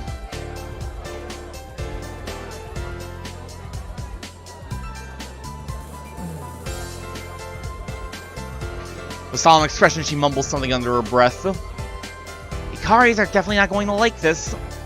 Did I just hear her say the Ikaris? Excuse me, do you mind telling us about them? About who? The Ikaris? Oh, they're part of Lemniscate's board of directors. This expo is sponsored by them, believe it or not. The board of directors of Lemniscate? Yahiko's actually related to them, then why aren't most people aware of it? Unless they don't share a lot about their personal lives with the public. That seems pretty plausible, actually. Yeah. Being like, hey, look at our son! Look at our little son here! Sounds like a great way to, especially a really fucking dumb one like Ikari. Sounds like a great way to, invite ransom and hostage attempts. Kidnappings and all that shit.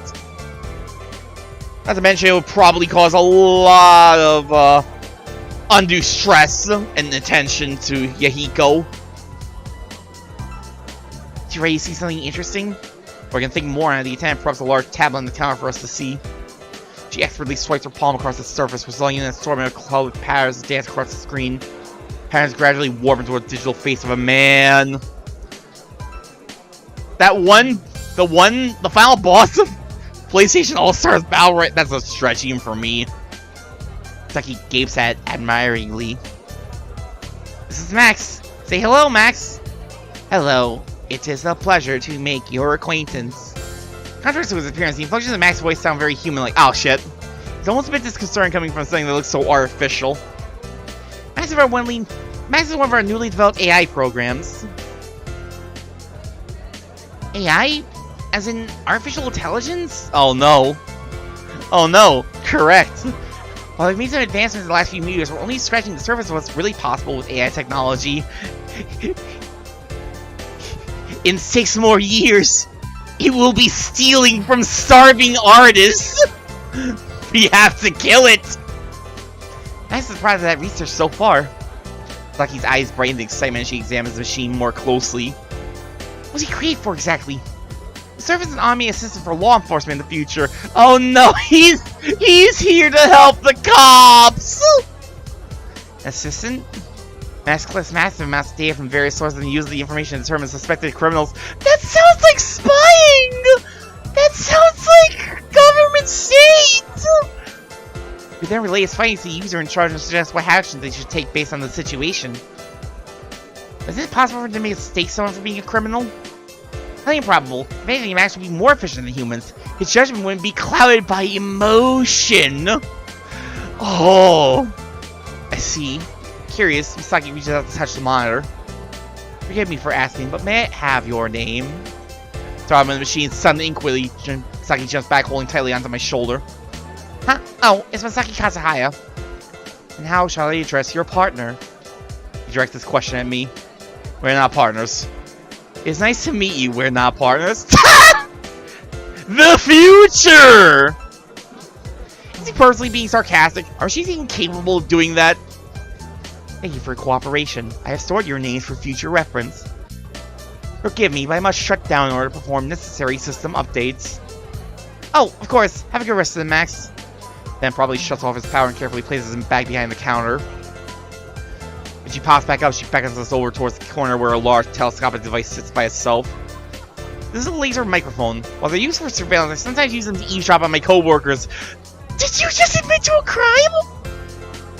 She conspicuously winks at Misaki. She hands her the headphones. Excuse? Tenzin aims the microphone towards one of the other booths. The device uses a laser beam that detects sound vibration in distant objects. It then interprets that data through the headphones, allowing the person to hear conversations that would otherwise be inaudible from a far distance. Can you hear it? Voices. Can you hear what they're saying? Misaki suddenly removes the headphones and quickly hands them back to Ethan, her cheeks flushing a bright red. What'd you hear? Nothing! Let's try something else! That sure doesn't sound like nothing. If I say it's nothing, it's nothing! Thankfully, the building's PA system crackles to life. We are now announcing the winning numbers for the lottery drawing. If you have the numbers 1623, please report to the front desk. Thank you. Immediately, Misaki eagerly checks her wristband. Looks like you were right. You didn't win. No, I wasn't even close. She looks like she's about to cry, but she's curled her hands up in exasperation. This sucks! This lotto must be rigged! How dare this lotto not make me win! Rigged! Phony! I don't think they would do that, Miki. I was so excited to win the weed! I needed that good shit! As I remember, suddenly she turns to me with a scary gleam in her eyes. Sure, but I doubt I won either. Regardless, Misaki quickly pulls out my sleeve. I don't believe it! You actually won! Wait, really? Let's make haste! We have a moment to spare! Really? And just like that, she begins pulling me to the front desk. I'm barely able to give the attendant a slight wave as we speed off. After one of the staff confirms my number, they hand me a small box. On Lemonski's infamous company logo decorates its cover. Honestly, it's not like I really need another phone. My current one works just fine. This model would likely just collect dust somewhere in my apartment. I hand Misaki the box. She can't seem to decide whether she immediately tear it open or show some restraint. You sure you want to give it to me? These models are expensive, you know. Isn't that why you brought me here? Oh, partly, but that wasn't the only reason. I just want to spend some time with you since we haven't talked much lately. Guys, it's not like I'm some heartless tech addict who just used you as a tool. I can't help but smile at that. She takes this as confirmation on Rod's the cell phone from his case. Oh, the camera resolution is a lot higher than my current phone. I'm gonna take a photo together and try it out. Photo of the both of us? Camera shy, are we? Well, no, but Saki suddenly puts her arm around my shoulder, pulling me close. Pulling me in close, I assume. I feel my cheek pressed against hers as she positions the phone for a good shot. Say cheese! Well, we only get... Damn, I forgot, we don't get a CG of this. I'm afraid I'm totally blinded by the flash of light. It's a moment before my vision comes back into focus. I'm sorry, I didn't realize the flash was on. At least he didn't blink. He shows me the picture. I can't help but cringe. It's high resolution, alright. You can see every detail of my face as I awkwardly wince from the flash. Saki, however, looks as perfect as ever. I guess she really is cut out for the modeling business, isn't she? Handing Misaki back her phone, my own phone suddenly trills in my pocket.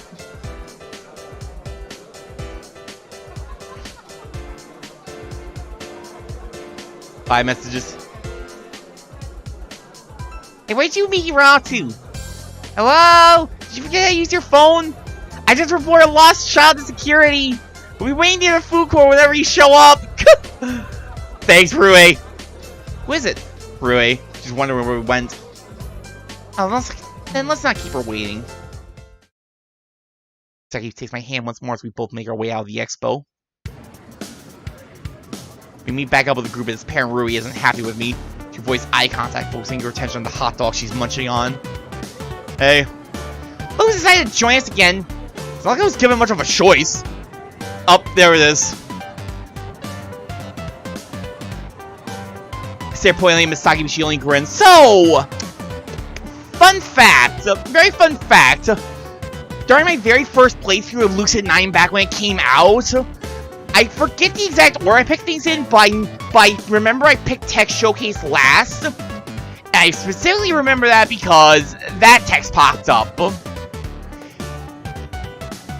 It feels a little less poignant now. So, like, here's the thing. That was, like, the first and only... That was, like, the only time I'd seen, like, text like that. Like, a missing, like... sprite like that. Like, I don't remember there being, like, so many missing images in the, Steam version. I, like, do not remember that. So, like, when I saw this, I was, like, a little, like, oh! I was shocked because, like, this is, like, wow, I found another glitch because I was really good at finding glitches when I was younger, honestly. So here's the thing, back when I first played this, that was in 2016, while I was on Steam since 2011, I only got Steam in 2011 to, like, play TF2 at the time. Don't ask me about my Team Fortress 2 days, I'd rather not remember those days. But, like, after I stopped playing TF2, I just didn't really use Steam for years and years, so I was still, like, very new to, Steam.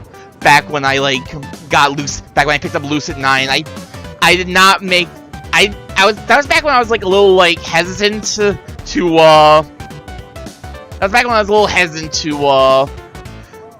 actually like buy stuff on Steam. So like I got Lucid9 because it's a free game. I only got like free games and maybe a few demos like back then in 2019. Definitely not the case nowadays, but I remember seeing this and I was like, oh, I should show the devs this, because I looked around and I did not see anyone else had like sent the devs in this.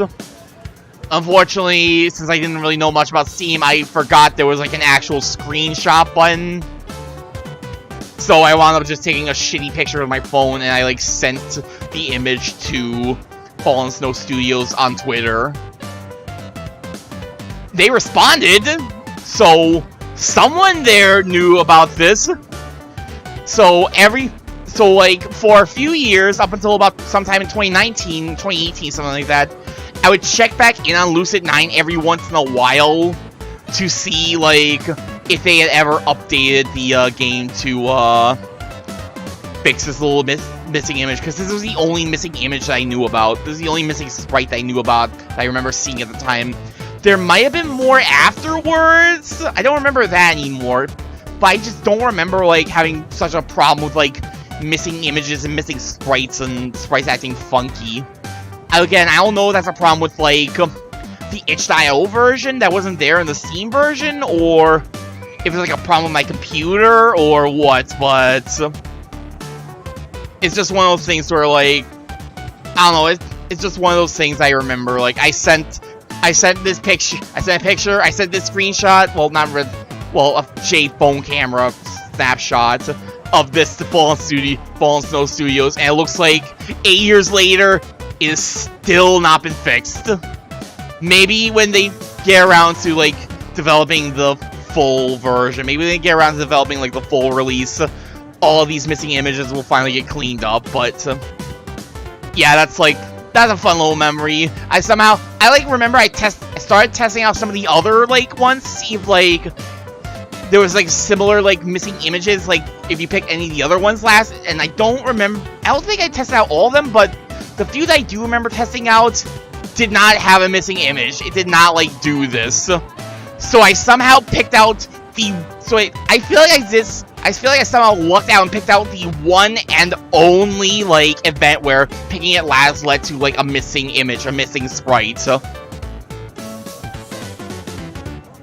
that's kind of funny to me. So you guys have to head somewhere else? It was fine with me, man, as long as it's fun. I shall leave the decision to you. You have the navigate of this expedition, Cap. Just lead the way and we shall follow into the depths of Hades. Okay then. Pull out the map and give it another skim. Walking inside another attraction, a ringtone cuts through the silence. Charles sheepishly digs his phone out of his pocket. Sorry, alarm. Check my own phone. 6 p.m. Technically massage curfew. Thanks for the fun, guys, but I got a piece. I have also some things to do, but this was remarkably fun. Thank you. You guys are leaving? There's so many more adventures to be had! Honestly, even I'm a bit worn out from all the excitement. I'm heading back too. You guys should stay if you want. I need to leave as well. Both of you? It's okay, Rui. What's that to make up for their ticket costs? Presently, Rui turns to Airi with a smile. Wanna try the roller coaster over there? Okay. We exchange quick farewells before Rui, Airi, Akira, and Yahiko race off to a serpentine roller coaster in the distance. Split ways with the others at the academy dorms and head to my apartment. Walking along the streets is a cold reminder of the true state of life. Gone are the festive colors, energetic children, and high-cutting attractions at every corner. Except surrounded by digital posters, newspapers, and the faraway whine of police sirens. Out of curiosity, I steal a glance at the digital newsstand. Mayor Conference will reveal plan over National News Network by next month. Plans, government, all useless. Technically, Isamu is only doing this well due to the efforts of local authority, but I can't trust anyone who's paid to make decisions for everyone other than themselves. Ooh, I feel that.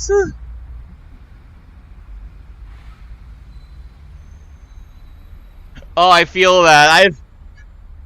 like, other than, like, just general politics shit that I'm not going to get into, because that's a hornet's nest that I am not looking to get whacked. I'm not looking to whack that hornet's nest. I'm not going to let people whack that hornet's nest and bring out all the shit that entails. I got really pissed at, like, work recently, last week. Yeah, last week. Some fucking jackass when, like... So, one of the things I do for my work is I'm basically, like, the cleaner. Like, I go around, like, I take care of garbage, I get rid of recycling stuff, get rid of, like, spare cardboard, all that shit. And one of the things is I have to go around checking the bathrooms to make sure they're not a complete mess. And there was one day where someone went and clogged one of the toilets. As I'm sitting there trying to unclog the thing, I stop for a moment, and the thing flushes because most of the toilets at the place are fitted with these automatic flushers. Which, I get, like, why you'd want that for, like, a store when people might not be, like, thoughtful enough to flush it themselves. That's really fucking bad when the toilet is still clogged and it flushes on its own without inputs. And the thing is, it got clogged twice. So I had to mop up the bathroom floor twice in one day. I fucking hate it. I asked, like, someone if there was a way to turn off the automatic flushers for future reference. Nope! Nope! People at the fucking top decide, like, oh, this needs automatic flushers, with no way to turn them off. Because they probably never fucking used a public toilet in their fucking entire lives. So fuck everyone else who's below them. They get to decide. I was not fucking happy for the entire rest of that day. Excuse me, you're an academy student? I got really off topic. Let's continue with the game. My attention immediately switches from the headlines to the police officer behind me. Immediately feel a thrill of adrenaline through my veins. Calm down. It's not like I've done anything wrong. Yes, sir. Where are you headed? Just passing through. Evaluates me for a moment with an unreadable expression. Go with me. We got some questions we need to ask you. No! Fire rises my throat. I struggle to force my mind into submission. Just follow him. Just follow him. Just... Where am I? Pulse racing, head spinning, deep breath. Freeze my limbs. Close my eyes. Right. Apartment sofa, shelves, plant, kitchen, television. This is my apartment. No threats, no problems, no people. I'm fine. Unhurt. I'm fine. After a few moments where I agonizingly train my system back into its ordinary physiological state, check the time. 9 p.m. 3 hours. Gone. I suffocated, returning sense of panic rifling through my phone. No new messages, no phone calls, incoming or outgoing. No emails or new appointments. In other words, no idea of what I've been doing. Or who I was. Why is it back? It should be gone. I thought it was over. Stop. Calm down. First, my present state. No injuries. I'm full too, so I guess I eat dinner. There's a handful of textbooks strewn around the coffee table. Am I trying to study? They're definitely my textbooks. So I'm fine. For the moment. The question is, what happened in the gap? I fumbled over to the kitchen, digging anxiety meds out of the cabinet. 5 years. 5 years since I had to use these. It was thinking I'd never need them again, allowing myself to forget. Silly me. Vision crosses for a moment as I gulp them down. Ugh. Never get used to that feeling. Thankfully, my pulse slows and my breathing evens out. I let my limbs sink into the sofa, staring idly at the ceiling. Right. I'm fine. Tears surge to my eyes, but they're purely chemical. A response to fright, something that always plagues me after one of these lapses.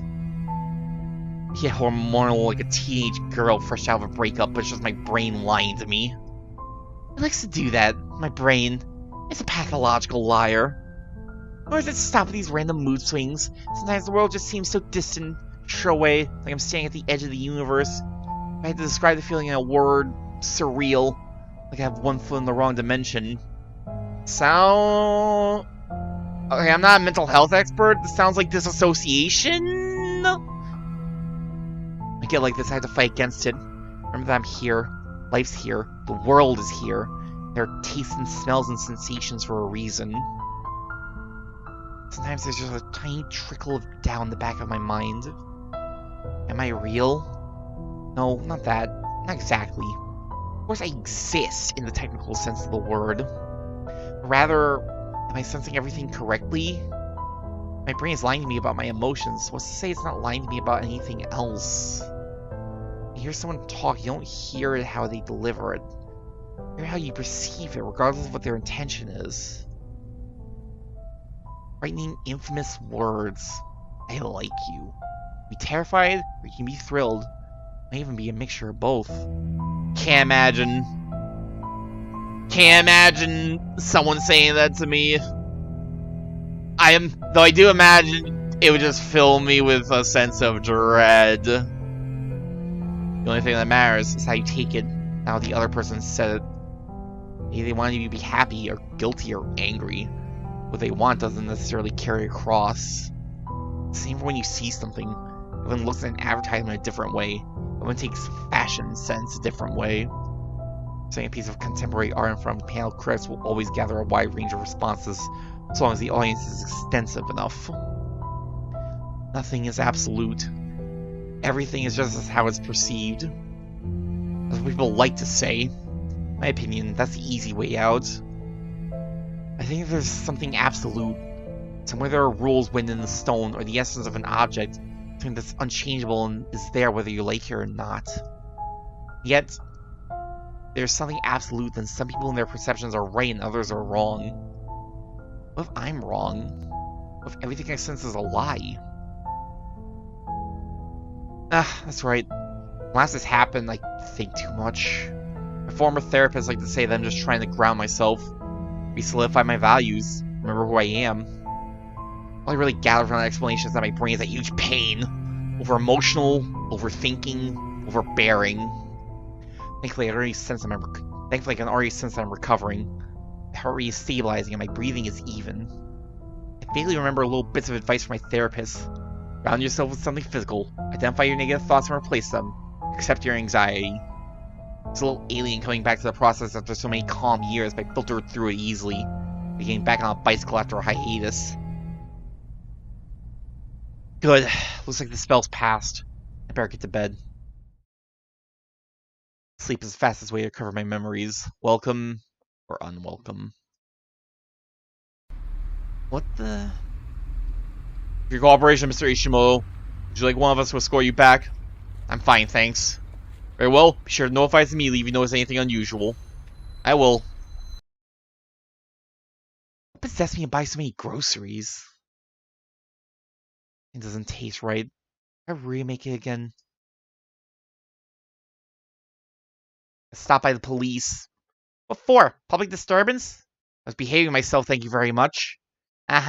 Sure. They just asked me if I saw anything out of the ordinary at school. What did you tell them? I hadn't, but I keep my eye out. Wow, such a tame response. Listen to anyone who has the power to put me in jail. Sure you do. Look. What?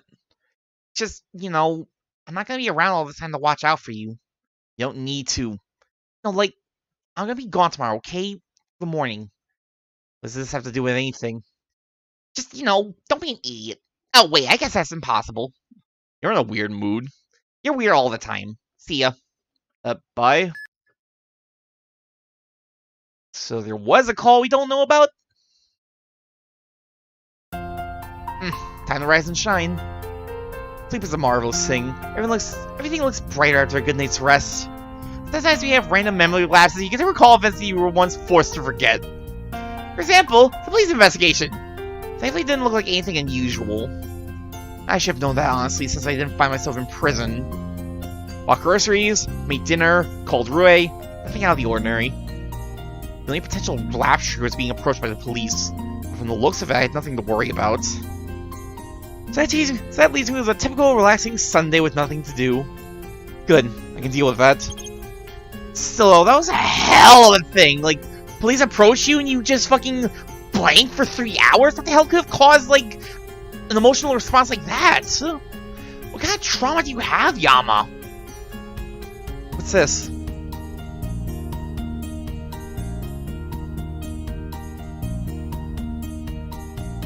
Hello? What the? Crimson Crusade? Who's that?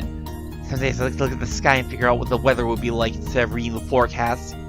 I'm usually wrong, but it's pretty fun. Feels like you share a secret with the sky. Is there anything you like to do, even if it doesn't make much sense?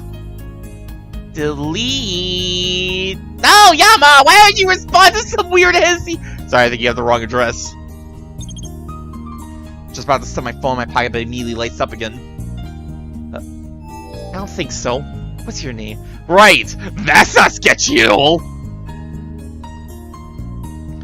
The name is Girl Capulti, and an obese mountain troll who dines upon the flesh of humanity.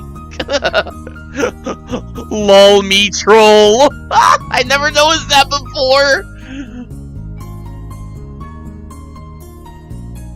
This time my phone remained silent for a while. Sapphire lowered. Really? And we just... I see. Why do you want a smartphone? We're really just going to fucking spend our Sunday afternoon trolling some weirdo? The heck? Are you discriminating against me just because I happen to be a mountain troll? And to answer your question, human service providers are much better than troll service providers. What am I even saying? Oh, god damn it! No! Yama! See, that makes sense. If that's the case, how has life been as a troll? I can't take this person seriously anymore! Delete! I tossed the phone on the table without replying, cramming more cereal into my mouth. What weird individual. Even though it was kind of fun that they played along. Why is it now?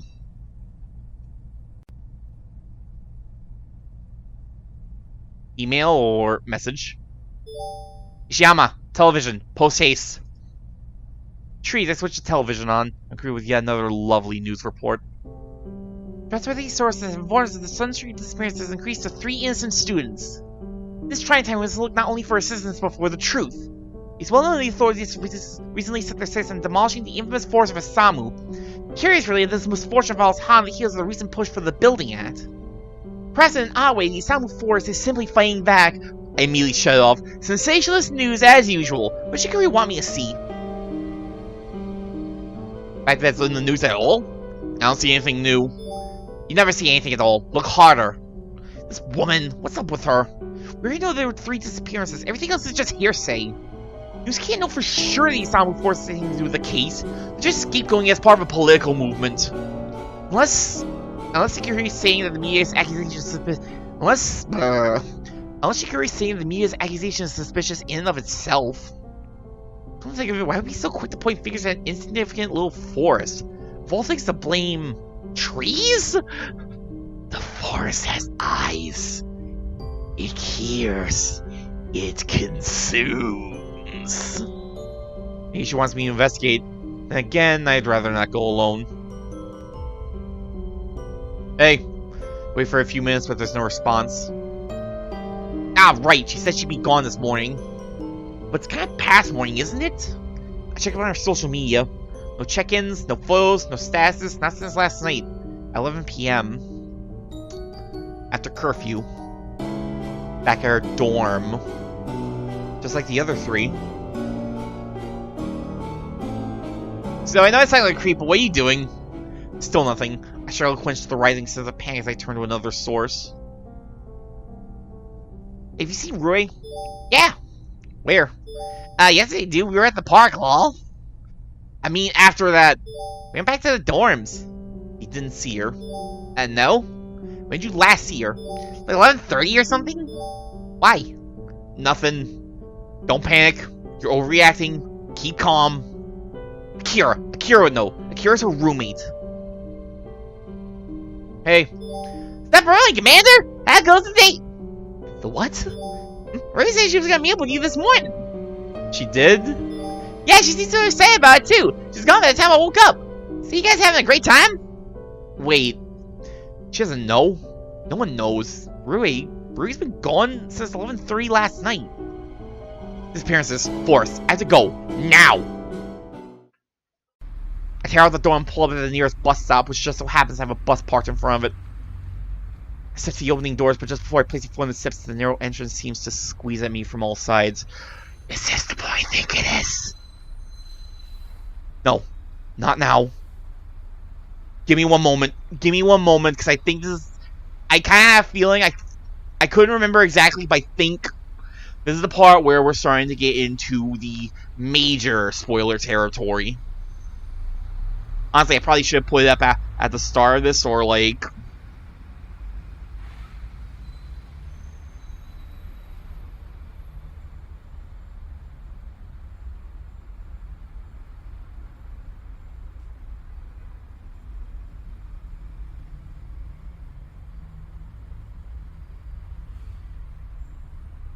Alright. That should update, hopefully. No, not now. I force myself forward as I try to. My feet shuffle to a halt. The rumble of the bus's engine seems to spread through the pavement directly into my bones. Okay, you getting on or not? I'm working on it. My response is just as snappish as this question. Why can't I just put one foot in front of the other? I have more important things to worry about. I need to get to that forest. Got rods to take, so the doors are closing and... Taking a deep breath, close my eyes, and throw myself into the bus, shakily pushing my phone against the toll scanner. Don't open them even as I rush into the nearest seat, groping for a handhold. Doors close and the bus roused to life, charging down the street. Should be fine. No, I would be fine under ordinary circumstances. If I was with my friends, or if my nerves weren't on edge, or if I wasn't worried about the disappearances. No, there's no use for wishful thinking. I have to keep myself under control. I stagger into the floor as my mind is still spinning. Force is blocking me in on every side as I thrust through the being overgrowth. I always thought that the government was exaggerating when they didn't want to demolish this place due to bad luck. Now that I'm actually in the midst of it, I can see where they're coming from. I'm not the superstitious type. Never have been, never will be. I take what I see and smell and feel with my own senses. You say secondary, emotions are untrustworthy. But there's nothing to rely on. Now here where everything is wild and flourishing, full of garish color and foreign textures. Some tree sap rubs off on the sleeve of my sweater. Silly molds from red to green to blue and back, like a chameleon made out of honey. That's not normal, is it? Because I wouldn't know what's normal around here. It's not exactly a place I would choose for a leisurely stroll. From the moment I entered this place, I was under the impression I stepped into a world where the laws of physics were different. Gravity is heavier, the air is more resistant, energy seems to sap away into nothingness in favor of being recycled. It's a ridiculous thought. My mind just had to cram an unfortunate number of facts about physics and geology and astronomy and biology knows this. Why such an irrational thought seems so appealing? Isamu Forest, a dense segment of arboreal terrain that's been untouched for decades. Isamu was growing, the solution seemed obvious. Cut down a good part of it to allow room for new residential areas and corporate buildings. A rational idea. An agreeable idea. They started demolishing with a team built of ordinary, competent individuals ready to do what they've been doing for years. Except, when they entered the forest, everything went wrong. In the span of a single day, the group of demolition experts deteriorated into a ragtag bunch of fleeing victims, each claiming a story more ridiculous than the last. A went crazy and killed B. The bulldozers became possessed and started thrashing the equipment. Aliens dropped down from the UFOs and lasered the charges. The thing was, only half of them had come back alive. Of those half, not one was declared sane. They were all sent to asylums where they wasted away until their death. There's the gossip of a town, the equivalent of an internet sensation, the Bermuda Triangle of Japan. What glorious entertainment. A lovely horror story to tell at slumber parties, a stock moral warning for environmentalism, a feast of fire for the tinfoil hat conspiracists, blah, whatever. After all, humans are endlessly fascinated by the misery of others. Over time, the thrill died down. Nothing out of the ordinary was captured on footage. People stopped visiting the area. The wrath of the forest was just another urban legend. After I researched the event in middle school, I If I found that was a true story, it lurked constantly in the back of my mind. Something was just a group of trees. It couldn't hold that much power, could it? There have been at least one rational soul, someone with a better grip on reality? The only answer to that question is if there really was no way to withstand insanity. Whatever happened those decades ago, it drove 100% of a large group out of their minds. That's a definite success rate. What's to say it won't do the same here and now? Somewhere around the broad trunk of a towering tree, my eyes roving through the gnarled basque weave of spindled branches. What am I looking for? Wait, what am I even doing? Why am I even here? Take a moment to close my eyes. Deep breath. Grab myself. What am I feeling? What am I smelling? What's that? I was abruptly scared to take another breath. Now I'm just being stupid. So I breathe deeply. Air is warm and thick, sliding down my throat with a mixed taste of chocolate and iron. It leaves a sweet residue in the back of my tongue. Trapped. The first word that comes to my mind, extracting a reflective stab of panic. You're trapped. Fingers tremble as I reach out to the trunk to save myself, but they only land some sticky, milky substance. I quickly pull away, but the tree emits a sickly slurp. Nothing to hold on to. No, I've got to keep calm. I've got to think. Someone's depending on me. Who's depending on... Shikiri? Shikiri wants me to... No, wait. Someone needs my help. Someone... Rui's been gone since last... year? Yesterday. Rui's gone today. Rui's gone. She might be gone... forever. We're alone. I roughly shake my head to dispel the fog in my mind. Rui's depending on me. Rui was kidnapped. Would she even be in the Isamu forest? Why am I... Oh, Shikiri's tasked to investigate the forest? Everything's mixing up in my head. Shikiri kidnapping Rui forest. But suddenly collapses on something solid. It crunches beneath my feet and a sweet vapor wafts to my nostrils. I sluggishly turn my gaze underfoot, lifting my shoe. What the hell? Bones. Rui's bones stab into the ground like incense at a funeral. They open their mouths. They start laughing. The crackles grate my eardrums, freezing my veins from the inside out. Hey, I'm doing good. How are you doing, Lisa VTuber? I'm enjoying my time with remembering the fun time I had with Lucid9. I say as we get to a particularly creepy portion. I forgot like we were getting to a creepy portion. I should have saved this for later tonight. Ah well. Late. No. I stomp with bones. They fragment to pieces beneath my feet. It suddenly intensifies until it clogs my nostrils. I'm not late. The bones melt, twining and steaming into the earth. Black pool immersed in caramel. They're gone. I'm free. I'm gone. It's okay. Pool congeals into a humanoid figure and sludges over my shoes, dripping blood against my legs. It'll be fine. No, damn it! I finally reach into the pool, flinging my arms, tearing it apart. It burns my hands into crumbling residue, but I continue to stubbornly wrench at it. It's okay. Get out! Finally, the pool shreds into bits, merging along my arms. My hands rematerialize. Fingers are stained with blood. Oh, it'll be fine. No! I shake my hands rapidly, but the liquid stubbornly clings to my nails. I rub them against the grass, but even as the ground stabs in my fingers, the blood refuses to budge. What's wrong? Shut up! You're too late. I'm not late. I'm not...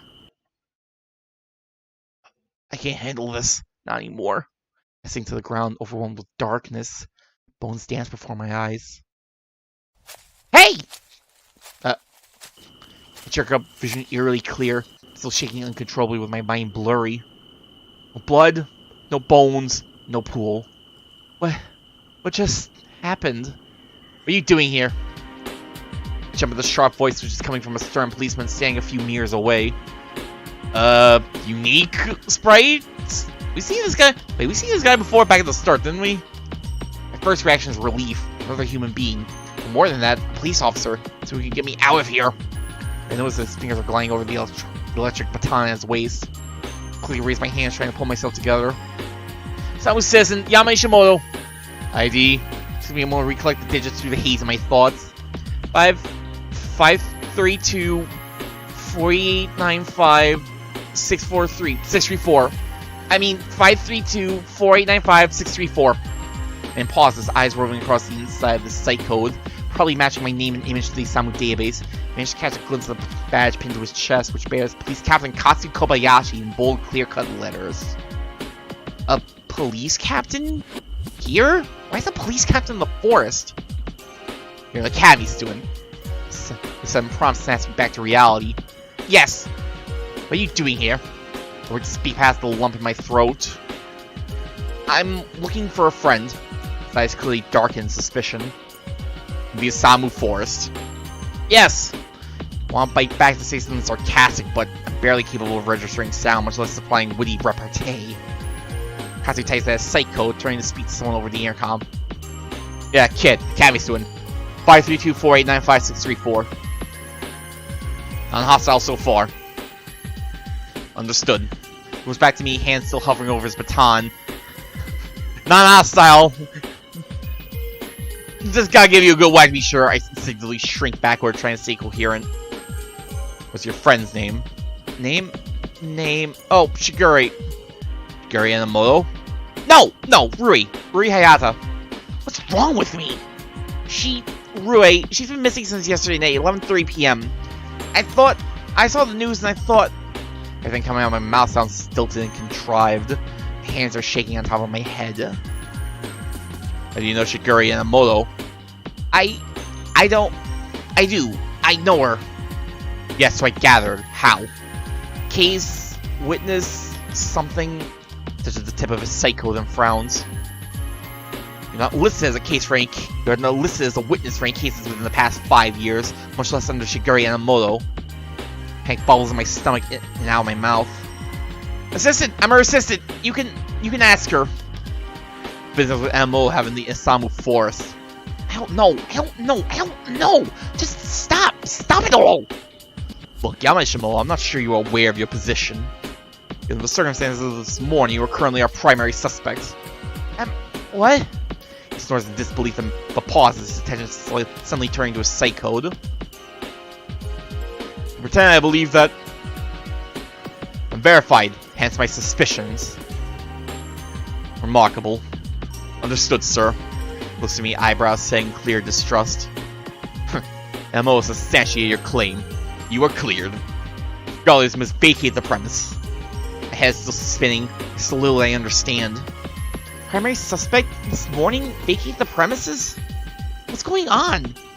Simply put, you are staying in the midst of a crime scene. Without clearance, so get out. Crime scene? I found something here.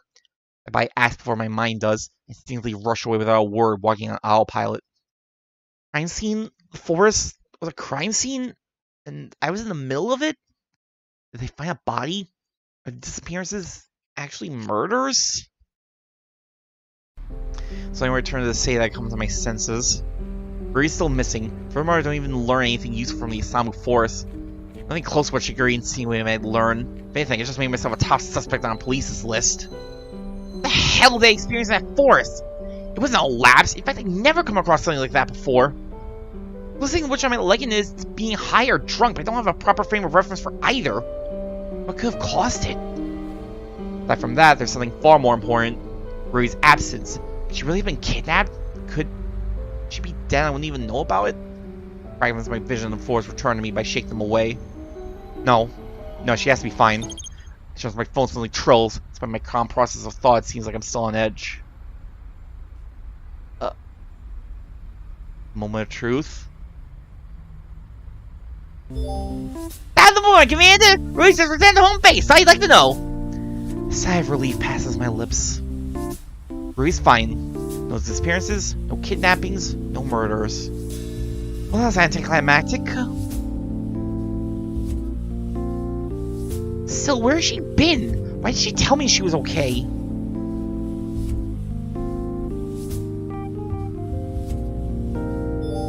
What's up with all the spam? I tell you to be gone all morning. Anger burns in my veins. I jam my phone in my pocket. Spam? Do you know what I've gone through this morning? A little text. That's all I need. I'm fine. I'm okay. Heck, even go back to sleep, Yama. No, it's not her fault. She just said she would be gone all morning. Damn, I'm a wreck. Now what? What the hell was that noise? Wasn't the email? What? Hey, the Isamu Imperial Boarding Academy rooftop. What? Location ping? From Miki? Did we arrange something? I don't recall any recent conversations with her. Ah, that must be the explanation. Sorry, that was meant for Yahiko. So it's just a mistake. Wait a minute, Yahiko? Why should be Yahiko on the school rooftop? No way. It can't be. They've only known each other for what, 4 days? Masaki's more common sense than that. I need to get to that rooftop. No! Yama! Swipe at the entrance gate and a hurried sprint later. I break onto the roof, bracing myself for horror. So I find, well, not confession scenes, thank goodness. As the people are scattered about, some are donned in festive clothing, while others are clad in black jackets and blazing with crew on the back. One of them, a stocky man, yells through a large megaphone. Hey! The foot candles are too high! Get a scrim! Hey, what the hell are you putting that sandbag? It's a C-stand, you idiot! Put it on the other leg! Sorry, director! Dude, what the hell is your kimono? I need fair right now! Is this a film set? Why are they shooting here on the school's rooftop of all places? Tree decided to take a closer look. Judging by their set, it seems like they're trying to replicate a festival. Booths are aligned straight down the pathway. A number of people, mostly women of varying ages, mingle amongst each other dressed in traditional kimonos. A brilliant flash of bright purple catches my eye in the sea of dull colors. From this distance, she almost looks like... Do the set, sir! Right, everyone's at your positions! Camera! Rolling. Sound! Speeding. Slate! Got to high scene 1. Yamaku take 1. Marker! Action! Camera's focused on the girl dressed in purple.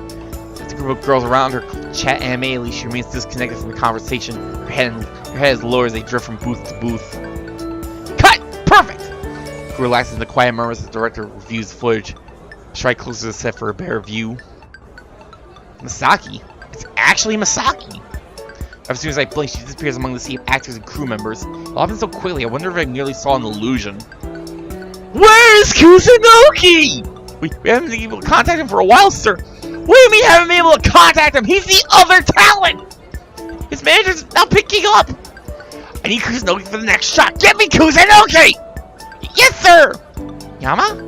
Almost shouting the sun voice behind my ear. It's like he's holding a bottle of water, eyes wide in surprise. This is no illusion. For a moment, my mouth runs dry just how stunning she looks. You look nice. Fantastic. Paradigm of verbal eloquence right here. Thank you. What are you doing here? Huh? Here? Where? Oh! Yeah, about that. So I can just say that I thought she was confessing to Yahiko. Where's Yahiko? I don't know. I texted him a while ago, but it doesn't seem like he's coming. You mentioned that you wanted to become a model, so I thought you'd be interested in watching a film shoot. Oh, well that's really thoughtful of her. Because people know how big Masaki is. It's not like she gets recognized on the street or swarmed by hordes of fans. The small timers don't just pick up TV commercials, do they? Hey you, boy! Crew member runs up to me, then stoops over clearly out of breath. You wanna be a star? Do I? What? He clamps his hands together, bowing pleadingly. Please! I'm begging you! My job is riding on this. When we can't contact our actor, we need to shoot a scene during noon. Our permit ends today, so we can't shoot tomorrow. If I can't find someone director, well, he'll... Saki, is this guy for real? He seems pretty serious. Please, you look photogenic and charismatic. Your proportions look identical to Kusunoki's. So it seems like you know Kazahaya, so it'll probably be chemistry and rapper. He's making this incredibly ridiculous suggestion sound like a logical solution. You asked me, I say you should try it. You were always good at acting, weren't you? You feel like a professional, Miki. Come on, it'll be fun. I mean, Yama is known for being good / a fan of make-believe. Yeah, I don't know. Should I really? Modeling is marvelous! Modeling is madness! Chat, what are we feeling? Modeling, marvelous or madness? I'm gonna give it a minute. I'm gonna once again check my Twitter.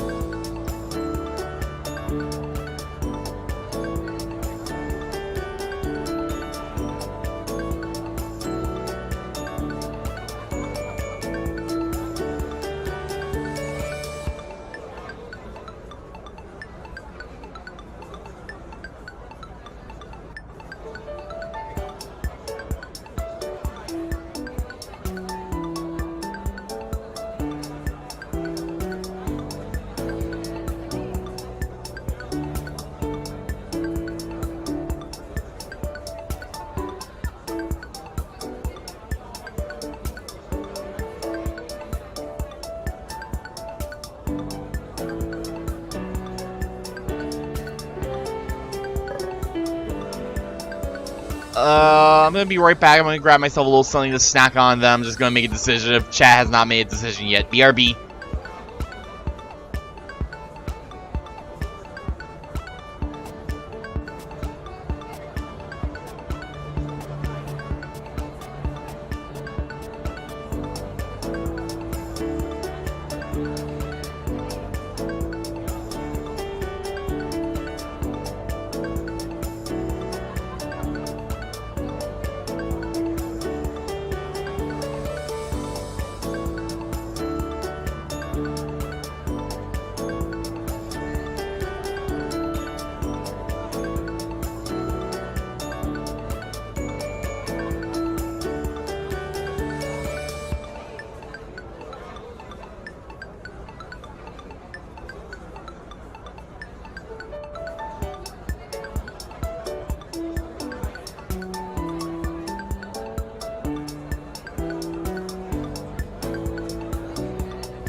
Yeah, okay.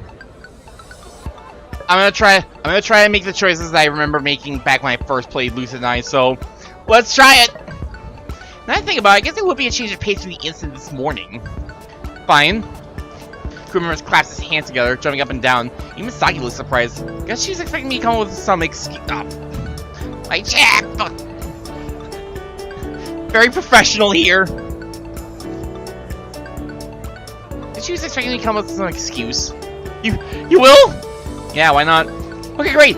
Here's the active release form. A health waiver form, a temporary contract, the call sheet, a minor release form, the workers' compensation policy, emergency information. Sign all the lines here. We'll fill out the rest when you're done. What the? Is it really this much paperwork in one simple film shoot? Gotta cover your ass. Gotta cover your ass in every single base. Okay, get in that tent, make up a wardrobe, have you groomed and ready to go in no time. If I had the chance to understand what was going on, I'm being shoved into a large plastic tent. There Your hair, your brush has creams and gels and a bunch of colors I can't even begin to describe. My hair and skin is being pulled every which way. You'll actually do this for fun?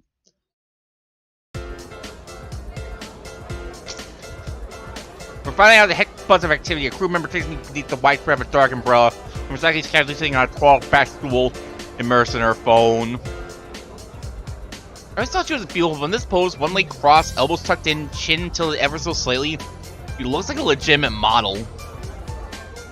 I shut my eyes elsewhere, clearing my throat. So, 1 second. Taps away on her phone in stoic silence. What's the urgency? I'm taking my status. What? Patter, social media, microblogging, until some dumbass fucks it all up? Her responses are terse as the brow of her attendant is holding on her phone. Doesn't even spare me a glance. I still don't get why. Shh, this is important! Probably snatched her phone out of her hand. She squeezed in indignation, grabbing for it. Yama, stop! Suddenly halts, staring blankly for a long moment. Oh, what? You should do this more often. Which means you'll be popular with the ladies if you did. I can't help but feel a hint of pleasure or compliment. What does that have anything to do with the current matter?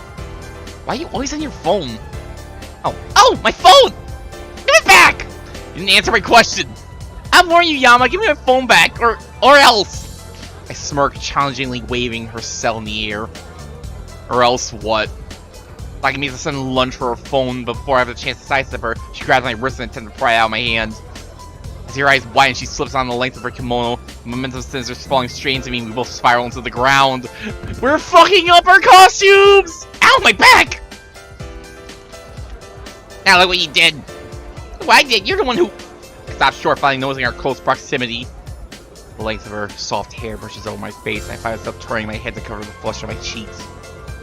Misaki, however, uses my moment of fluster as an opportunity to pin my arms against the floor. What are you doing? You have to pay the consequences for taking my phone. If I recall, I gave you this once I went at the expo. You're the one I didn't force you to go. Gee, got me there. Whatever, you still answered my question before, you know. But they should have dressed you in a kimono for the shoot. Yes, they should have. That's not what I asked! She goes in despite my slight annoyance. I can't but chuckle myself. Now, do you honestly want to know why I'm always on my phone? I stop at the sudden chill in Misaki's voice. I didn't think she'd be this troubled by such a simple question. Isn't it because you're an addict? No! I mean, partly. But that's not what I'm getting at. Then what are you getting at? Remember my father, Yama? June? Yeah, I remember him. June! I can't help but look at June, especially with that spelling and just think of Jun Kazama. That's your father's name? Something he told Rui during the New Year's party, after she accidentally burned him with a sparkler. Do you remember that? Of course, she was bawling her eyes out for hurting him. Typical Rui. Really, he was in pain, but he just laughed it off and told her not to cry. That'd at least be a cool scar for him to remember her by. I left cell, I realized I didn't have anything to remember you and Rui. No pictures, no keepsakes, not even a cool scar. She loosens her grip on my wrist and gingerly plucks her phone from my hand. She brings up her screen to my eyes. The power status reads, a wild Yama appears. If I said we would shoot, look how excited he is. After her status is full of me being dragged into the tent by one of the crew members. Just like the last fool she took of me at the tech expo, my face is twisted awkwardly here too. I think this would be a good way to remember our time together. Oh, here's what I took of Rui from yesterday. Barely as she scrolls to another photo. See Misaki's so concerned about forgetting Rui and I, it's clear she never wanted to leave Seto. All we could ever think about was how it affected us. How selfish were we? How selfish was I? Misaki, I'm Kusunoki's substitute? Scene director suddenly interrupts, towering above us with an amused grin. And here was where you two wouldn't have chemistry. Sorry, Susie, you may want to cut your make-out sessions short. Wait, we're not! It's a script. Memorize it quick, Ishimoto. You have 5 minutes. Who has a chance to clear up his misunderstanding, draws the script next to us and marches off. Looks like we have work to do, Ishimoto. Even so, Kazuhaya. Shall we? We shall. Once you get off of me. Oh, right. Like it quickly unmounts me and dusts off your kimono. I hurriedly glance over the script as the director continues barking orders to the rest of the crew. From what I can gather, the commercial is advertising a line of kimonos. I'm not sure what I was expecting. Apparently trying to emphasize the fact that the dresses are more vibrant and unique compared to others by having the main lead Ryu spot his close friend Reika on a large festival. These two friends are at odds after Ryu discovered Reika would be moving away the next day. That sounds weirdly familiar somehow. Can't imagine why. Scene highlights his apology for being angry at her, and then they... Isamu! I jumped in the sun and called my name. I knew you guys had to take your places! Ah, crap, I haven't finished reading the whole script yet, much less I had the chance to memorize the lines. If I can react, we're both already being ushered into position by the crew member. Okay, quiet on set! Camera! Rolling. Sound! Speeding. Slate! Kazai Nishimo, Scene 2. Yamaku, Take 1. Marker. Action! From when I remain there, frozen in place. I was able to remember some of my lines, but it looks like I'll need to ad-lib the rest. I think I've heard most commercial actors do it all the time. And again, I'm not a commercial actor. The director has a chance to scold me for stalling. I will my legs to move forward through the crowd anyway. Reika! Where are you? I called shakily, but leaves my panic fits the scene. That's convenient. It's long before I spot a familiar flash of purple. I rush towards it, cameras following my every movement along the way. Reika! Saki smoothly turns to me, hand over her mouth in surprise. I double over, pretending to be more out of breath than I really am. Whether it seems believable, I haven't a clue. Ryu, what are you doing here? I brought myself up, looking her straight in the eye. I'm so glad I found you! Why are you here? I thought you never wanted to see me again. Sorry, Reika. My mind goes blank. What comes next? I have no clue what to say, so I spew out whatever comes to mind. I was afraid. I know the crew exchanged perplexed glances, but they continued filming. I was afraid you were never coming back. Then when I got close, you would only leave me. I ended up alone. You're letting your personal shit get a little too in here, Yama! Saki remains silent. I can't tell if she's just confused I'm not following the script or whether she's wondering if there's some deeper meaning behind my words. Stupid, I know. I was so worried about myself. I never really considered how you must have felt. I'm sorry. Like he catches her breath and letting her eyes look glossy. I step forward and intertwine my fingers around hers. You'll forgive me, won't you, Reika? For you. She wraps her arms around my waist, burying her head in my chest. Honestly, I've missed you. I've missed you too. She looks at me through her tears, and I suddenly find her face awfully close to mine. Pull away instinctively, absently rubbing my arms in embarrassment. Cut! Before I know, the director's marching towards us with a scowl. What the hell was that about? Sorry for messing up my lines, sir. I'm not talking about the lines, I'm talking about the damn kiss! Kiss? Don't tell me, you didn't even finish reading the script, did you? Thoroughly knees his temples, sighing deeply. Fetches a copy and shoves it in my chest, aggressively pointing at a segment. Line 14. After apologizing, realizes and kisses Reika. End of scene. Despite you screwing up the lines, I say use the footage anyway. You wasted too much time already. I just need you to kiss kinda high up for the final shot. Is he serious? I think I should kiss Misaki? You think it's a bit unfair to ask him, director? What's the problem? Aren't you two dating? No, we aren't. Why do you kiss me and I expect to get one, dating or not? He turns away, seemingly done with the conversation. Maybe so inconsiderate. Excuse me? Now, I'm not even a professional actor. You can't just force him to kiss someone he doesn't love. This isn't about love. He signed a damn contract. He'll do what I tell him to do. He wants to get paid. We are not doing this for love. We are doing this for money. There goes you two kind of higher. Doesn't even show up with both of you.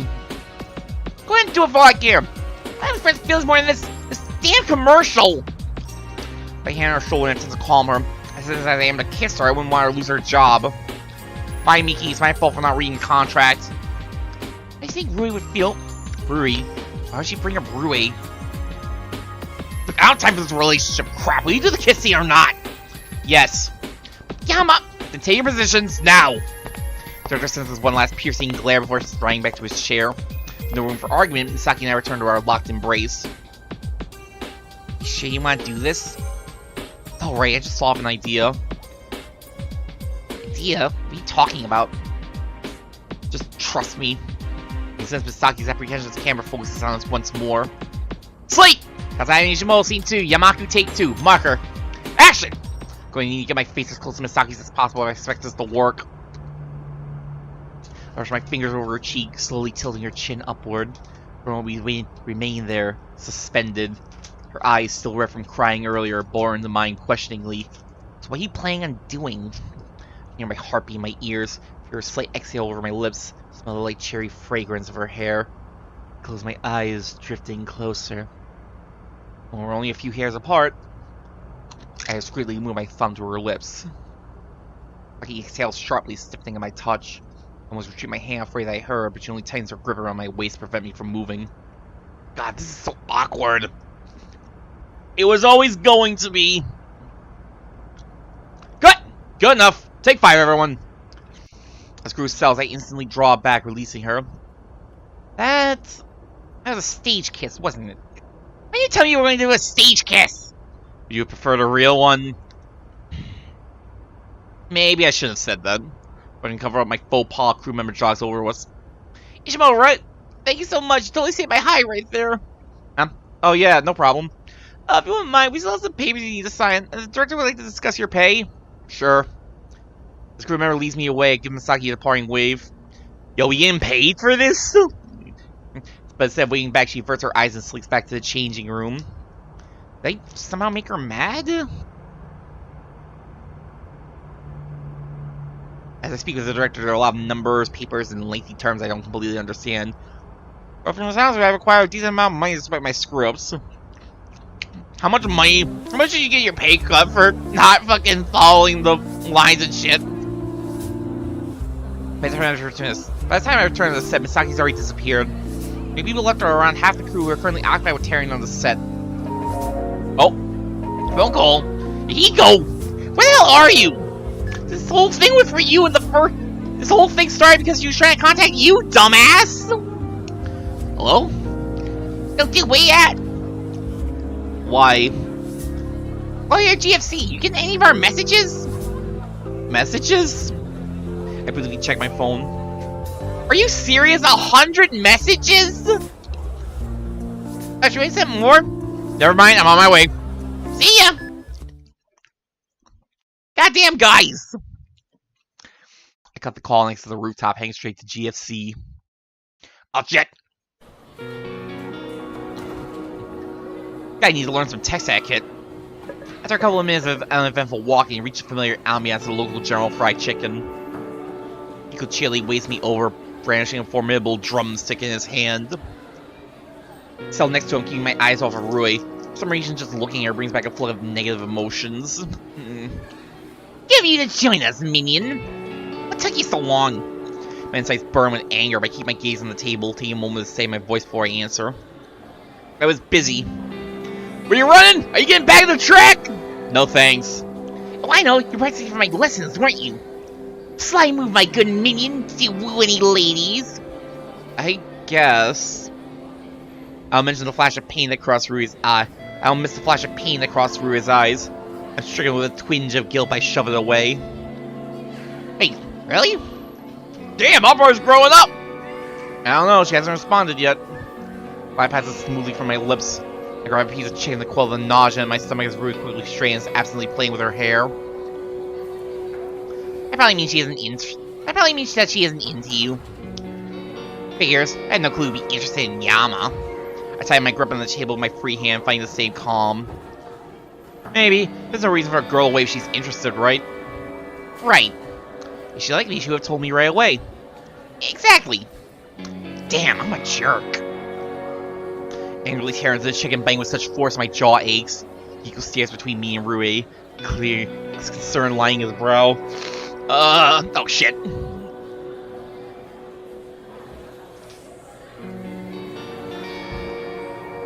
Maybe just in case it was not the smartest of ideas to bring into the streaming table, question mark. Hardly call it a table, but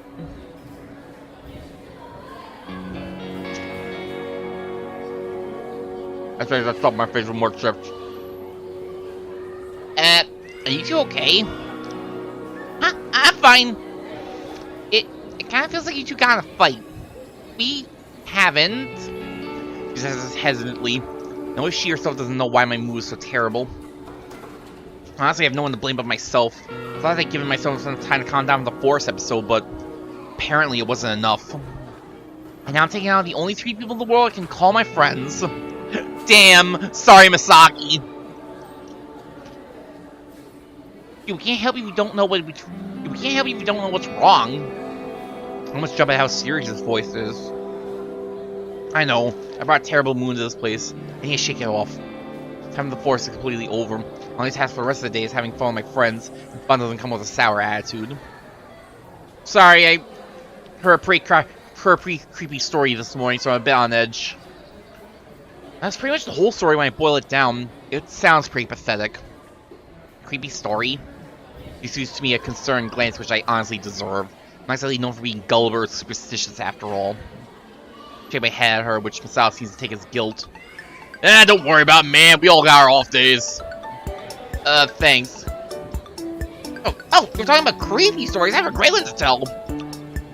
It's an urban legend that's been around the academy for forever. It's called The Vanishing Janitor. What kind of dumb name is that? You know how we don't have after-school cleanup, right? Yeah, because the school costs an arm and a leg to attend, especially without scholarships. Even though we have a janitor, see him collecting garbage, bagging it up, and stacking in the cart. Wait a minute, didn't I have to remind Yahiko that we had a janitor? Because his observational skills have finally leveled up. Yahiko has leveled up. His stats are improving. The horror. This isn't improved, Yahiko! But if you notice, the janitor never actually walks out the gate. Of course not. It's visual eyesore that'll be damaging the school's image. Then good minion, my question to you is this. Where's that trash go? Now you mentioned it is pretty odd. Oh, I see what you're saying. Dumpsters outside of the school by the street near the back of the campus. Front gate is allegedly the only way to enter or exit the school. That's why the academy is to be so safe. But that janitor don't take the junk out of the gate, which he'd have to in order to reach the dumpster. And that is our predicament. Interesting. Very interesting. I wonder what the explanation could be. Of course, I have my own theory. Which is? Janitor actually has the ability to travel to another dimension. He takes all of our trash to the land of missing socks. Oh, Yahiko. You know, you do a close cycle of laundry with a certain number of pairs of socks, but you always come out with one extra sock? Because one of the suns so fast they vanish in this other dimension. There are little wormholes here and there too, like under the bed or couch and behind the laundry machine. That's why they spontaneously disappeared, only to reappear again. But that's where the janitor takes the trash. Same dimension where there are missing socks. Dead silence. That's simultaneously the most brilliant and most stupid idea I've ever heard from you. I agree with that. You lost me a dimension, man. Ha! Your plebeian mind simply can't comprehend my sheer intellect. It's sheer, alright, but not in the sense you're thinking. Well, now Yahiko's finished with this conspiracy theory. What do you guys want to do for the rest of the day? It's not a conspiracy theory, it's a fact! How about we head into town? Town? You mean District 8? Yeah, ain't that where all the lively stuff happened? It's the most affluent district in Isamu, so there's definitely a lot of flourishing commerce and technology. But usually every recreational activity comes with a heavy price tag. I guess, yeah. Think of anything in particular? I don't know, some guys are injured, we should check it out. Huh, normal day of just kicking back? It does feel like it's been a while since we hung out together. Even going to the amusement park yesterday was in some ways more tiring than relaxing. I'm down. Sounds like fun.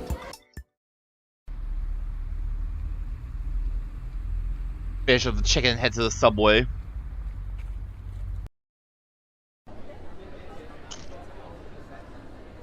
It's less crowded than usual, probably because today's technically a weekend. Like all of their Isamu subways, the platform is immaculate. There's no sign of dust, much less any scrap of trash. Quality public transportation seems to be a big boasting point of the city. There's hardly a whisper of sound as the doors seamlessly slide open as the subs barrel down the rails, solidifying the care crafted into the station.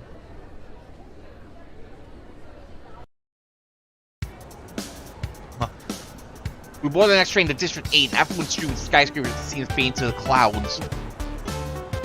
It's packed at this time of day, sidewalks full of rich housewives and groups of teens on shopping trips. Bright lights of streets A store displays shine with deceptive welcome, as if the workers care about something other than the wall size of their customers.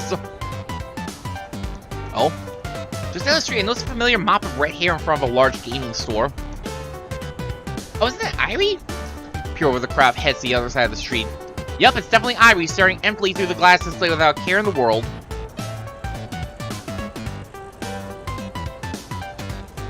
Oh yeah, the little one.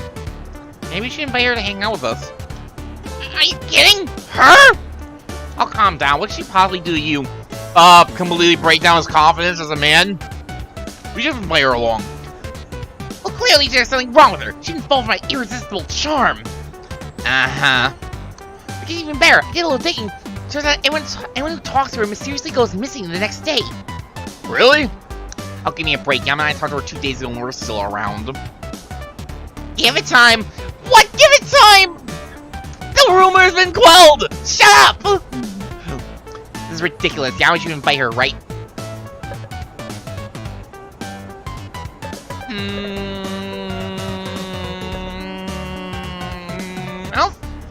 I don't see why not. Sure. What? How can you betray me like this? Thanks. Okay, go get her. Me? Who else? The protest of Airi shoves me in the street the moment the light turns green. Hey! Go! Flying I plow off the street, leading my way through the crowd until I reach the gaming store. At a closer glance, I realize that Airi isn't politely looking at the store. She's smiling, eerily, lately, with a genuine sparkle to her eyes. I almost feel like I'm interrupting something important. Hi. Airi turns to me, her expression openly curious. Fancy meeting you here, at this place. A public street, in front of a game store, on the weekend. Actually, it's not very unusual, is it? I mean, better than catching you in District 6, the poor district. Again, no response. It'd be easier to get a reaction out of a brick wall. So, what kind of game are you interested in? Kirby? Pulamon? Ah, yes, my favorite Nintendo franchises. Kirby and Pulamon. Everyone smiles and points to a far corner of the store. A twisted poster of terrifyingly grotesque zombies rise from the fog of the special Left or Alive display.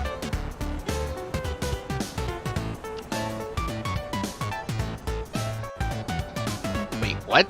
Left's alive? Yes. I recommend putting this why a cute, frail girl would be interested in such a horrific game, because she is a gamer. They're all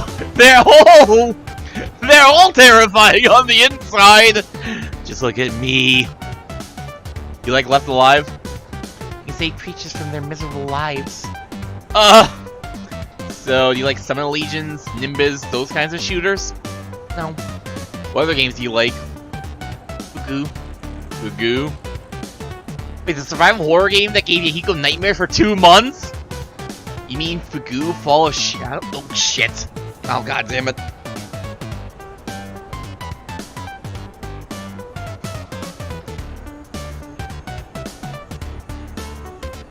Well, that's case all over my shirt. I should probably put this shit away. I think I've stacked enough. I'll do that as the next choice. You mean Fugu Fall of Shadows? Yes. You like the adrenaline rush? I don't play it for fun. Then why do you play it? Educational. I have a bad feeling about this. How's it educational? I'm still trying to figure out what Fugu Fall of Shadows is supposed to be like a reference to. Honestly, the last few as well, like I don't exactly know what Nimbus is supposed to be referring to. She'll think I would never want to die. Think of it the way she says that is terribly ominous. Almost like a girl who's playing her funeral before her wedding. I see. Fall into a short silence, my mind runs blank. I don't remember what I was supposed to be doing. What games do you like? Me? Anything with a good story, I guess? I'm really into the ends. Visual novels? Sure. I can't... Okay, that is actually where they were going. What kind? From what I played, Unread, I guess. Destiny Departure Dawn was long but good, and Kanpaki Shonen, I guess.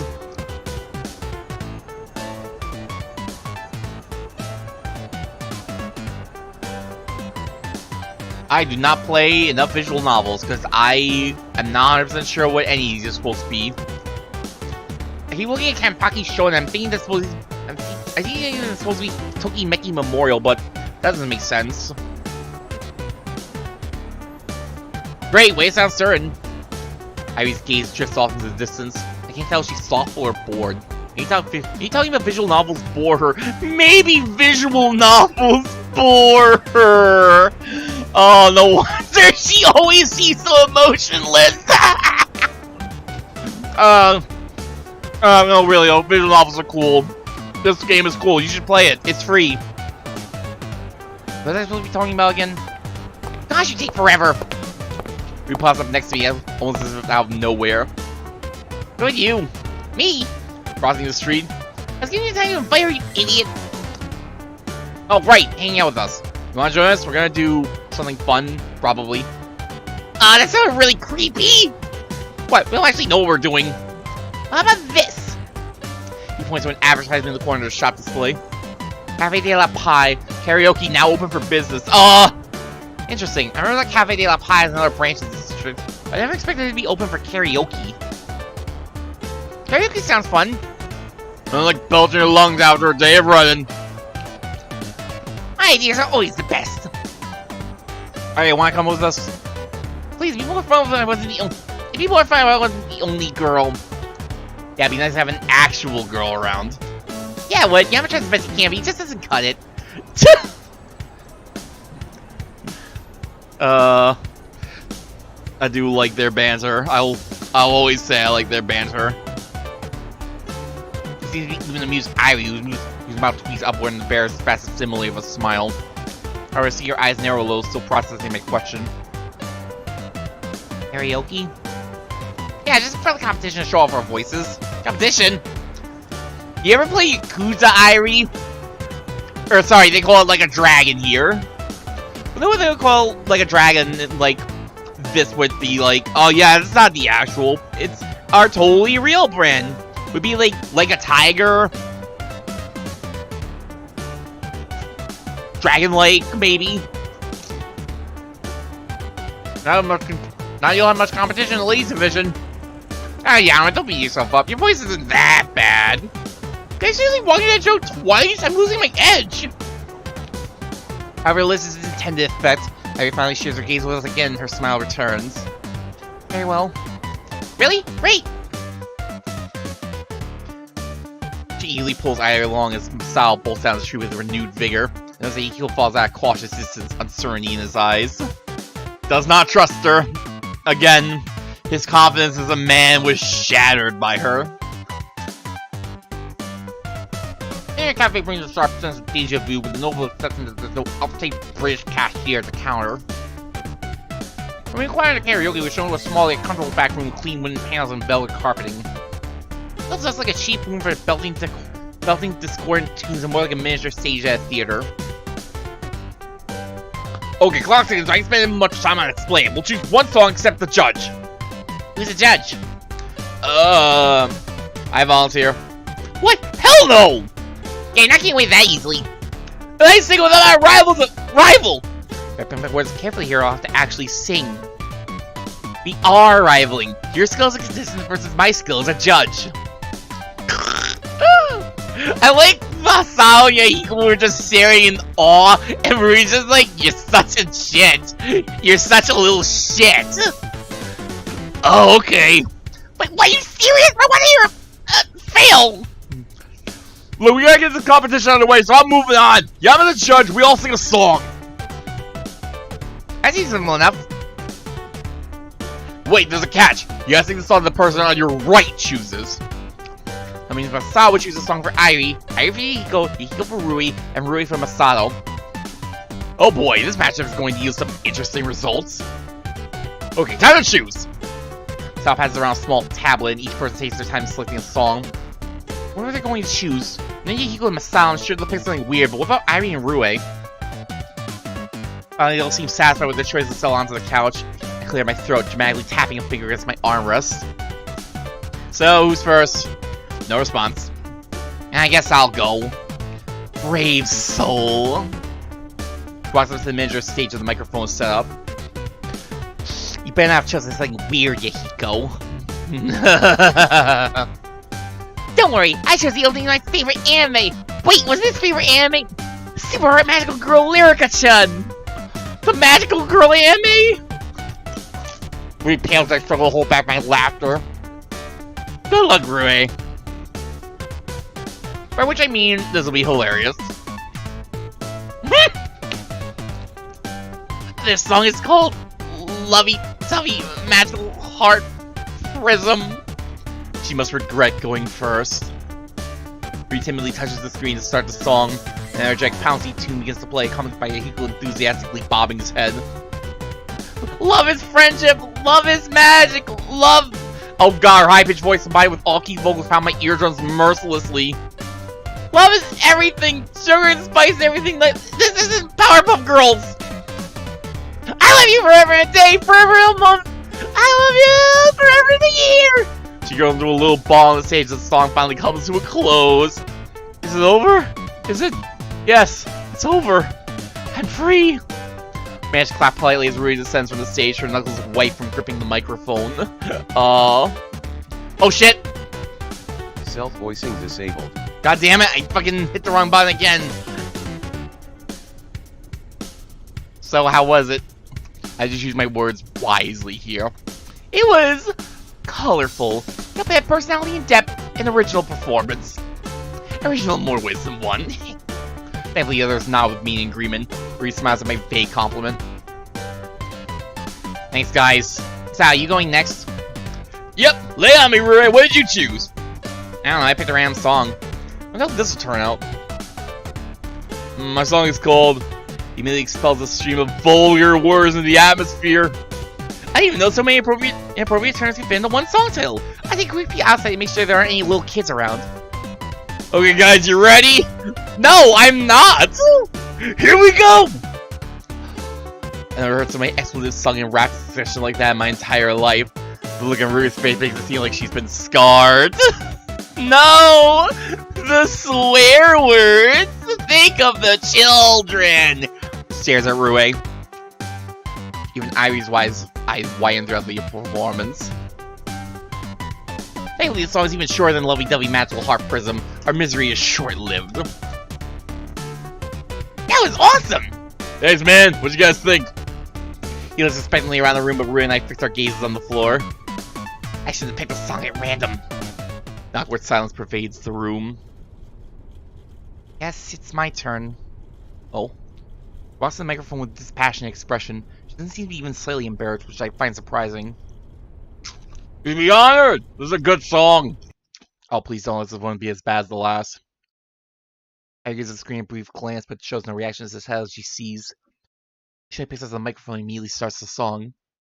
A rather lively ensemble of drums, bass, and guitars play, characteristic of rock and roll. Airi grips the microphone with the charisma of a professional. Taps her right foot to the beat of the drums, and when the lyrics pop up on the screen, she puts her lips close to the microphone.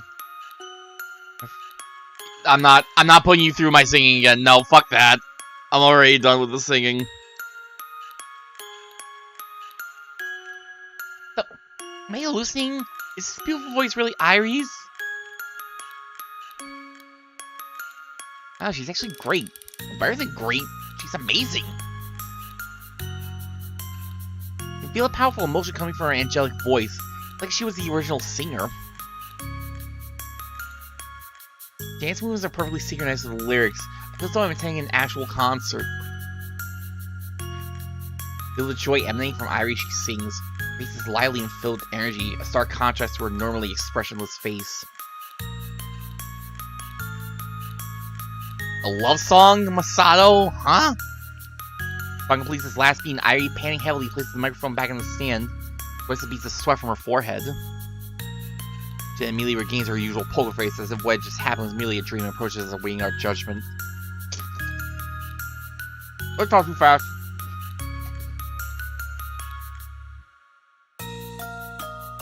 How did I do? How'd you do? That's the best singing by far. Performers are probably on the same level as a professional singer. wonderful. She's doing an encore. Hell yeah, it was right good. I guess it was alright. I mean, at least it was better than really singing. He's starstruck. It's great, Airi. You have an amazing voice. I know you like those types of songs. She gave a slight nonchalant shrug to my words. I don't. They're too easy. She thought that song was too easy? I'm curious as to how she would have sounded if Masao picked a more difficult song. Oh no. Well, now it's my turn. Go see what song you chose. In similar fashion to the rest of the group, he hops onto the stage and looks down at the screen. Oh, you just one of my favorites, Death by Devils. That doesn't sound too friendly. I picked it randomly. Another random selection. I'm worried about this. I'm worried about this one. Oh no! Okay, guys, give me a sec to warm up. This song's a doozy. Was at his throat multiple times before grabbing the microphone and starting the song. A blast of heavy metal burst from the speakers. I covered my ears from the sudden spiked volume. Yahiko must have increased the volume. Yeah! Oh my god, what is this?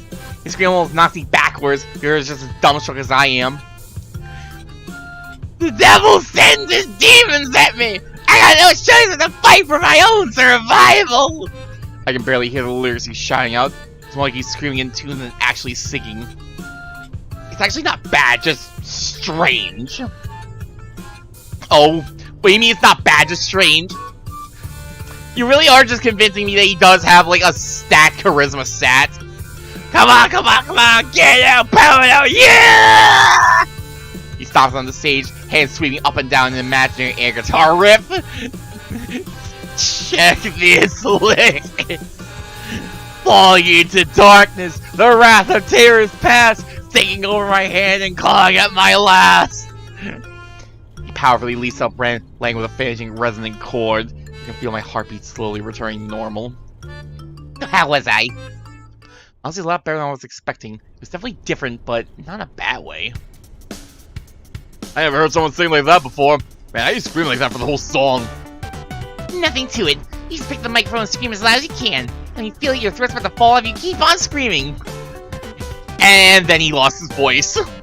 Val stares blankly at Yahiko as though he just asked the dumbest question of the dumbest boy in the world. Which he did! Well, I guess it's time for me to pick the winner. In my opinion, I won by a landslide. All I have to do is... Hold on a sec, I forgot to mention the winner has to sing a duet with Yama. Wait a minute. Radium style. Dang it, Rui, she knows I don't like to sing in front of other people. She's just trying to rub it in. You know, they stole for some time. Come on, hurry up and pick someone. Can't save the situation, I was just to pick the least deadly poison. You can most likely pick another Screamo song. In that case, all I have to do is scream in tune for a couple minutes. Why don't you choose Airi? She sings so well, it will easily overshadow my horrible singing. Problem is, if I pick Airi, that can convey some weird messages. I try to set her subtly apologetic as I turn to Yahiko. Well, Yahiko, you ready to bail out another one? Of course I am. Excellent choice, my good minion. I'm clearly the best singer here. After Airi's performance, I'm not sure I can agree. Certainly not incompetent, that's for sure. Rui and Masao, on the other hand, seem to disapprove of my decision, staring at me like I just made a terrible mistake. Here's this really nice slow one called The Ring of 20 Years. I have done it earlier, but it's a duet. Wait, a slow song? Yeah, it's a slow, powerful ballad. I'm looking forward to hearing this.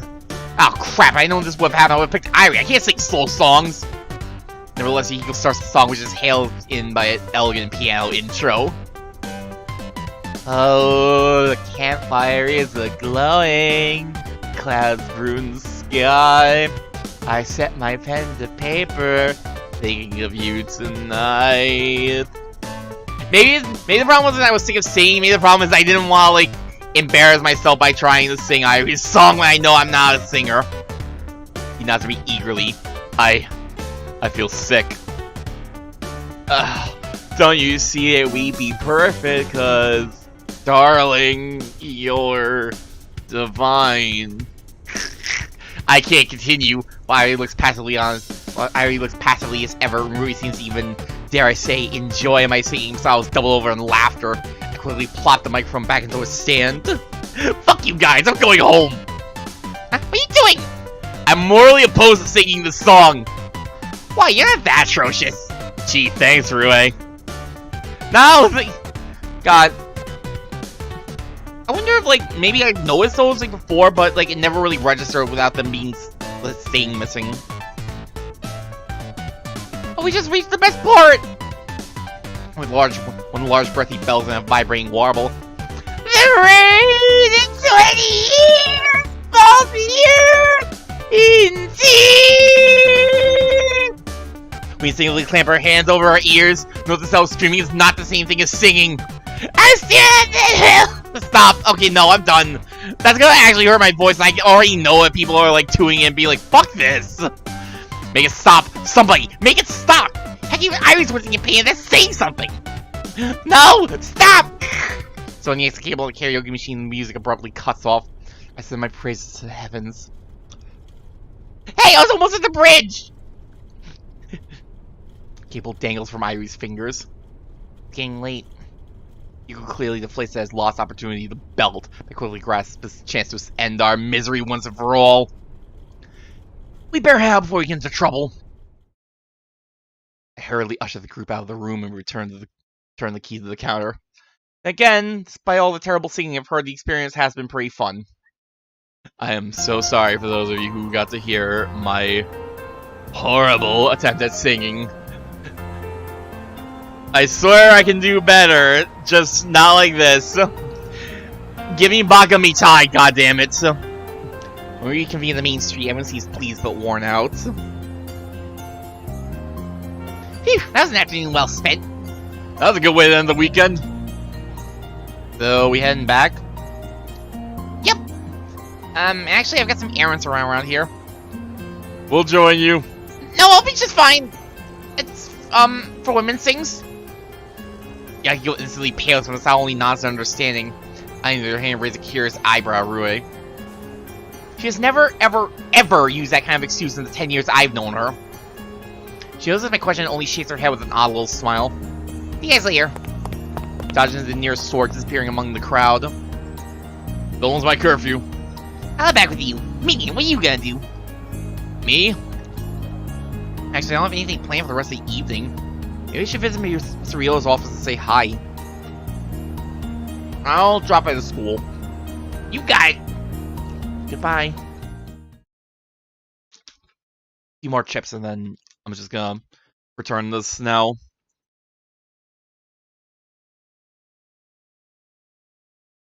Part ways and take the subway back to the academy. As Masao and Yahiko enter their dorm, I head to Ryo's office.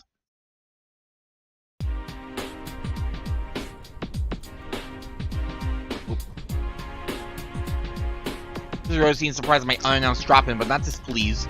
He doesn't me into his office with a faint smile. Interesting. Didn't think I'd see you. You have an appointment soon? Who, me? Nah, everyone's a free bird after I verify curfew. Why you get paid again? Hey, you clearly don't know how difficult my job is. I just sit here and wait for kids to scan themselves in the building, about the ones who don't by curfew time. He's the one in charge of curfew? Doesn't necessarily set oneself up for popularity. No, I imagine it doesn't. Though, looking into disappearances, are you? Surprised that it's a Q observation, but I really shouldn't be. Rio has proven that he's intelligent, even if his attitude needs a little work. Those detectives with you yesterday, you know, on the roof. Does that mean you're gonna stop me? School is something to hide, and Mr. Rio will be the one tasked to stop me. Ha! How will I do that? What? Look, there's lots of security around the school. Lots of regulation, privacy contracts, anything you think of and beyond. Faculty, I can't share any personal information on students or I get in massive trouble. There's some stuff you really need to know. People's lives are on the line. Lives? Do I dumb on me? I must have figured out by now that these are murders. I had a hunch, but he says it so flatly I lose my breath. Students I once lived normal lives full of homework and social drama and extracurricular activities, now gone. Reality of it seems very cold and bleak. What are you saying? Doesn't it really bother you, kid? Murders are happening, but no one's telling the public. There's just mysterious disappearances that are blamed on a bunch of trees. Well, it does suck, but the government is always hiding all kinds of things from the public. Saying you're okay with that? With this disappearance as me, or Masato, or Rue? I can't answer that. Just this morning I was stricken senseless at the mere thought that Rue was the next disappearance. I even boarded a bus and gone all the way to the Isamu Forest. I completely lost all rational thought. You're right, but what are you saying? Only because I need to know stuff that you can't tell me. I'm not allowed to tell you. That doesn't mean I can't. You know what I'm saying? It means that he wants to save people, but he could lose his livelihood.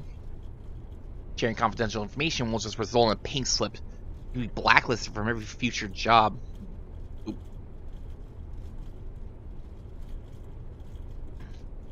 Trusting all that on me. The world's most serious NDA. Will you sign it? I've been just trying making dangerous agreements recently, so sure. Zero's shoulders dropped just slightly, relaxing from a tension that I hadn't sensed. Of course, all the burden is on him. If I break my promise, he'll be the one to pay. Or someone overhears, he'll be the one to pay. I better take him seriously. So, what do I need to know? There's a weird trend of victims I thought you should know. I'm guessing there's a reason why you're not informing the police. You got me. What exactly does that mean? These are our best bet of catching this killer. What can I do to compare to them? And what is this weird trend? Give me a moment. You just do his drawer for his faculty tablets, tapping rapidly on its surface. A moment Wayne passes before he graciously bangs it on the table. I hate computers. We'd all be dead without them. He's on. This look in his eyes clearly shows he's thinking of a fonder time. You know, it was great. My desktop iPair. Man, that was the best. I hate this newfangled technology. Give me my iPad back. Or iPair, sorry.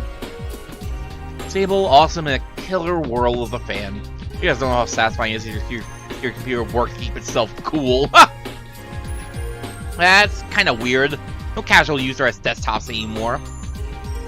Icon phones, man, these days, phones these days break if you breathe on them wrong.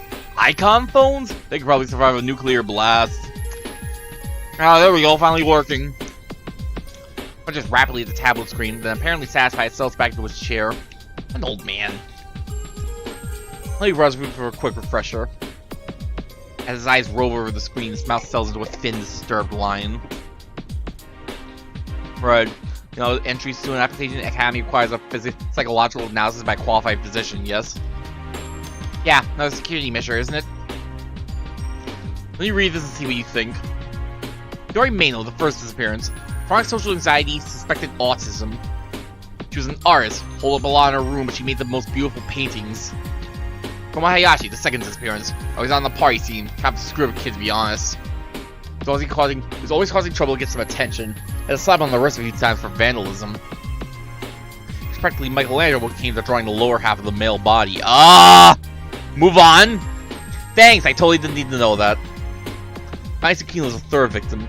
It's a really sad story, had a lot of potential. That name still sounds familiar. She was vice president of the student council and the star of the badminton club. She's accepted a special internship at Lemniscate too. It sounds like a lot for one person to handle. It was. Apparently put a lot of expectations on her shoulders. She was a key to a better life, you know. Breeding ground for depression, if you ask me. Scholarship winner. And she had a boyfriend. How's that? Crazy. Pause at that. Something feels disrespectful about questioning the sanity of the dead.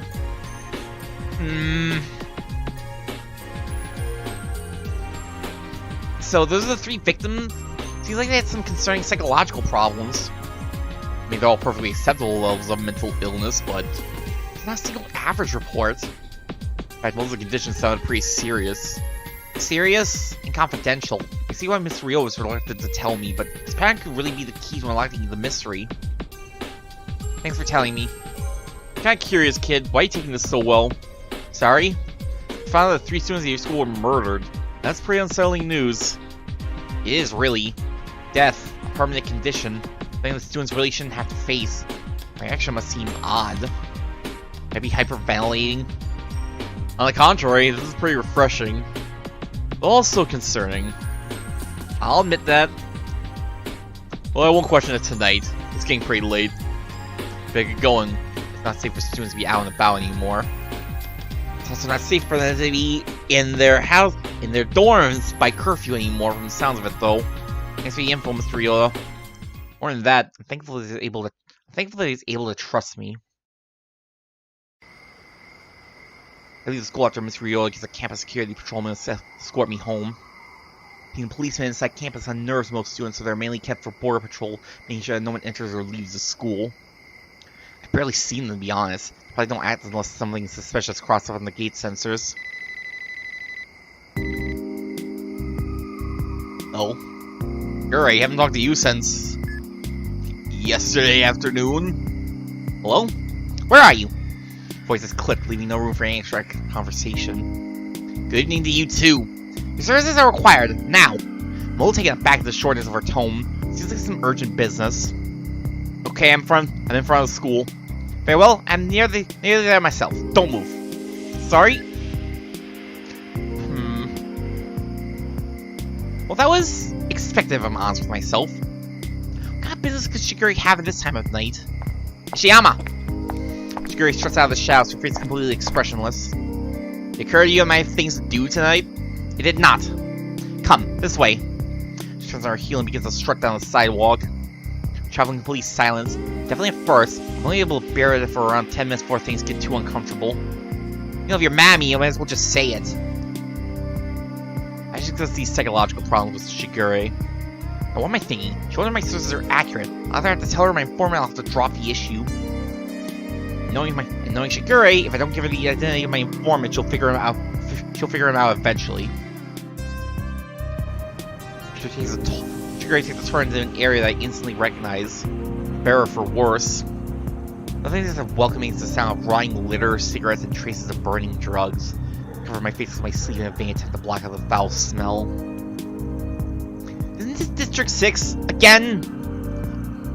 Don't tell me, you're giving me another test, aren't you? The quiet Shigure's form more unnerving than an abusive one.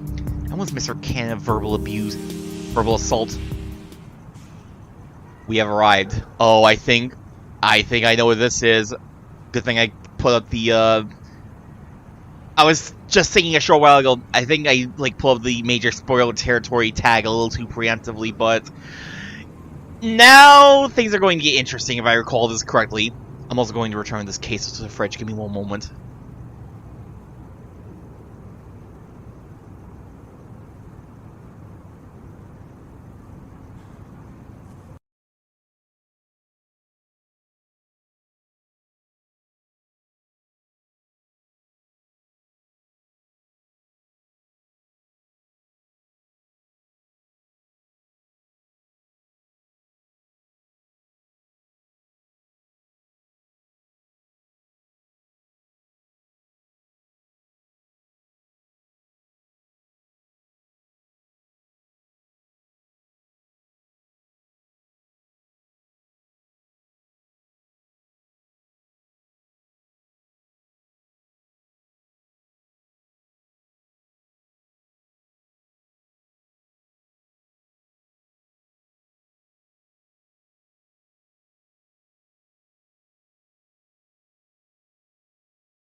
Alright, here we go.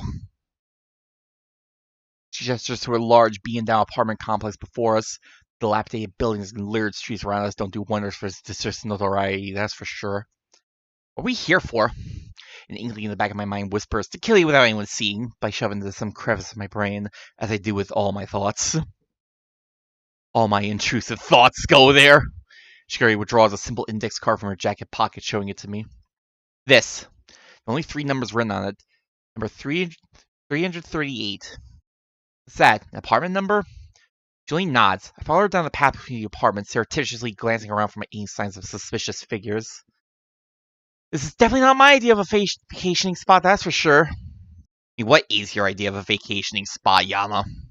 Finally, Shigeri comes to a short stop in front of a door with the number 33A emblazoned on it. She clears her throat for a second, takes a deep breath, and knocks slightly thrice. Give me a minute! The voice that comes from within the apartment is light, feminine, and nothing like what I expected, followed by sounds of scraping, shifting, and screeching, as if a number of heavy objects are being moved around the room. Come in! Shigeri tries the doorknob and it turns with ease.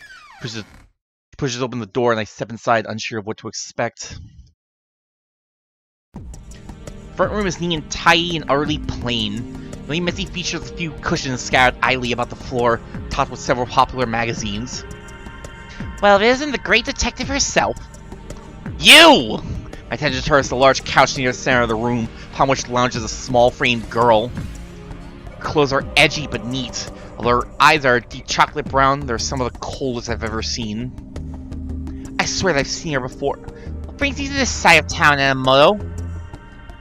Shigeri sits on a nearby cushion stiffly. As always, I'm deficient of requisite intelligence. Oh yes, you're always lacking in intelligence. Shigeri bristles. Of the informative sort. The girl only smirks and turns to me. The predatory glint in her eyes snaps everything into place. Natsuki Tanaka.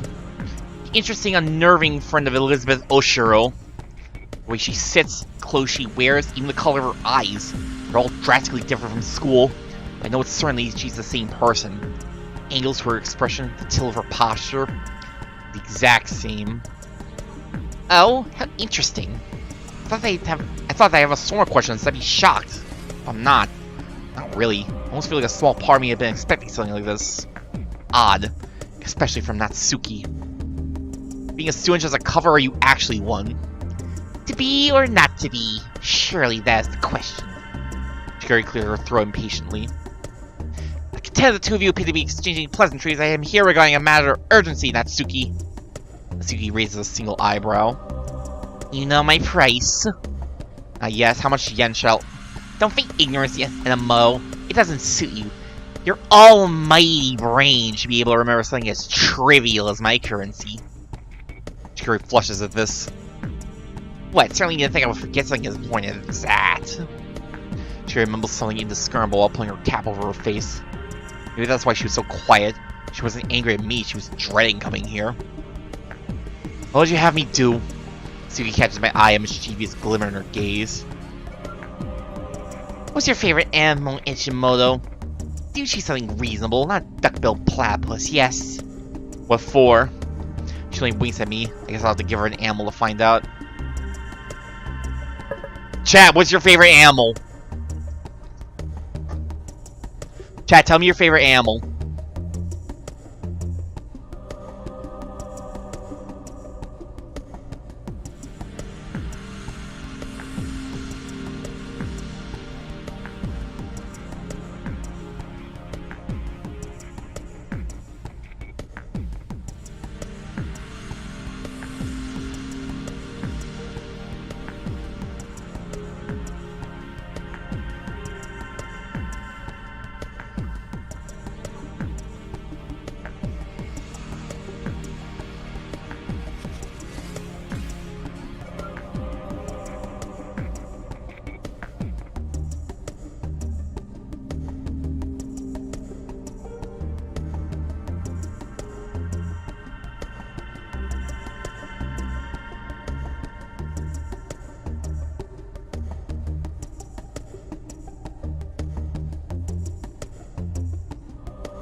Yeah, no. Alright. No more asking chat things. I'm not getting a response today. I'm gonna go with chicken. Chicken, I guess. She smirks at Shiguri, who sends me a look of horror. Shama, we'll need another talk and then you pay! Suki cheerily vanishes into an adjacent room. She emerges after a few minutes. She's holding a full-size chicken costume. Put this on, Emoto. Grumbling, Shiguri yanks the costume over her clothes and zips it up. Wait, what? There! Satisfied. She really did put it on. Great, we don't get to see, though. Give me a nice, loud buck, buck, buck! Buck, buck, buck! Seeing Shiguri so subdued is pretty unnerving. Can't believe that such a proud person would stoop so low. So what kind of person is this Natsuki? Ayami Shimoto, a chick is incapable of speaking English. She'll have to be Shiguri's mouthpiece. Whatever, I believe you have some catching up to do. What are you, an ordinary ignorant civilian? What are you, an ordinary ignorant civilian, doing caught up in a nasty business like student murders?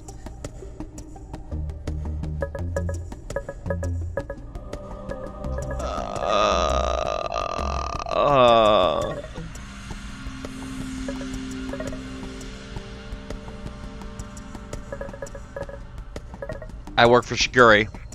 Jiramel picked you to work for her? Oh, isn't that precious? Two useless fools bumbling around together. A washed-up, headstrong detective who's blinded at the first sign of murder, and an irresponsible, selfish teenager who takes nothing seriously. Isn't Shiguri a professional detective? Natsuki's grin widens. Please, that amateur? You shouldn't be sticking your nose in these sorts of things. Well, you should be leaving this to professionals. Your level of incompetency, even if found information, would be of little use. Exactly say the police are doing a much better job. Please, the police are about as professional as taco-selling clowns. Not aware of the pathetic state of their CCTV coverage, why one can hardly see anything that happens around the city. Actually, NMO found this unpleasant surprise while she was investigating into the school.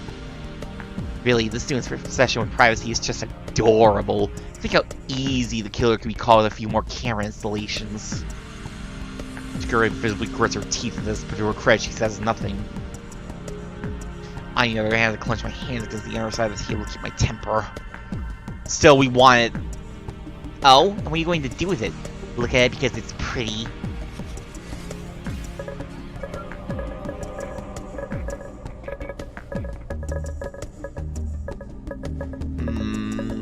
Let's be noble? These are to save lives and stop this repulsive killer. Oh, how childish. I'd rather be childish than be a pretentious jerk. She only laughs at this. You're cute. Maybe I should keep you. Can I keep him, Minamoto? I will not. She waves her index finger at Shiguri. What's she supposed to say, Minamoto? Fuck. I think that means I can keep you. She makes Shiguri sends a spiral of nausea straight to my gut. What a deplorable human being. I don't even have an answer for her. Suki evaluates my expression for a long moment, suddenly her face changes slightly. She's like, a drink? Well, that wasn't sudden at all. What, you gonna poison it? It's a bit of a rude assumption. Not exactly a baseless one. I do show courtesy, my guess. Yeah, because he's been so very courteous. She needs to examine me, a slight smirk pulling out her lips. Didn't know you aren't as weak as you appear. Like coffee, tea? Would you like coffee, tea, milk? The manners would be nice. She ignores us hanging out of the room. She faintly calls behind her as she leaves. And we're a little chicken you should have. I do have some moldy corn I've been meaning to throw away. Maybe I can dump it in a bowl for her. Shiguri huffs at this but keeps her mouth shut until Natsuki's completely left the room. She pulls herself over and makes her voice low and urgent. Control the conversation and get the information. I can't stand much more of this. What am I supposed to do about it? What am I supposed to do that? I don't even know enough about the case. Suki has amazing connections. She has information a lot of others don't. And just so long as I pay her what she wants, we can get it from her. What am I supposed to ask about? Shiguri's opening her mouth. Shiguri opens her mouth. Come on! Shiguri opens her mouth to answer, but at Natsuki's approaching footsteps, she quickly shrinks back onto her cushion. God, what is wrong with me today? That was not that hard of like a line reading. That was not that hard of a line to read. What the hell? Natsuki re-enters the room, placing a glass of iced tea before me and a glass of water before Shiguri. I surreptitiously sniff at what she caches. You don't mind indirect kisses, I can sip it for you to prove it isn't poisoned. I'll pass. She smirks, settling on the couch. This is my chance to ask some questions. So, how do you and Shiguri know each other? Shiguri shoots me a dark glare as if to say, what does that have to do with anything if I ignore it? As you may have noticed, we have this symbiotic exchange from time to time. I have information she needs, so she pays me for it. And we know this information is reliable. He could be lying to us. Suki raises an eyebrow, seemingly impressed. Emma thought the same on our very first interaction, so I gave her a free trial period. She's yet to find me wrong. Isn't that right, Chickie? Well... Fuck! And there you have it. Turns to me expectantly as if waiting for me to move. I know what I should ask about.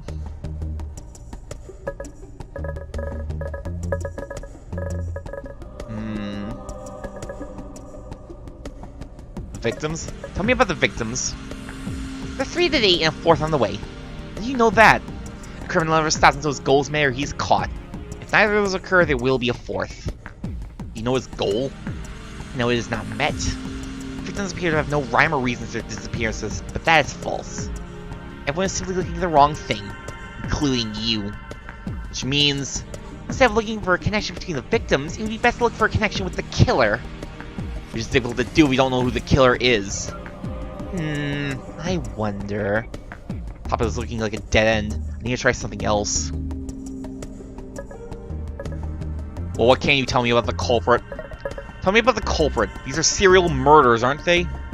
Oh, certainly. What would you like to know first? Age, legal name, address, social security number, place of residence. She's joking, right? She has to be joking. Obviously, if such things can be so easily known, the police would not be scrambling for clues as they currently are. Joking, of course. There's no way it could be that easy. So what can you tell me about the culprit? Well, for that, you may have to do a little thinking of your own. Consider this. The number of student disappearances has skyrocketed just recently. Why? Because the killer just got started? With such clean getaways? Then the killer is working with someone? Thought possibility, but think simpler. The killer changed targets to the academy? I wonder. It would be more useful to interrogate a teapot. So I tried a different line of inquiry. Links or ties? Is this case relate to any other cases? Or perhaps there's some info that we can merge?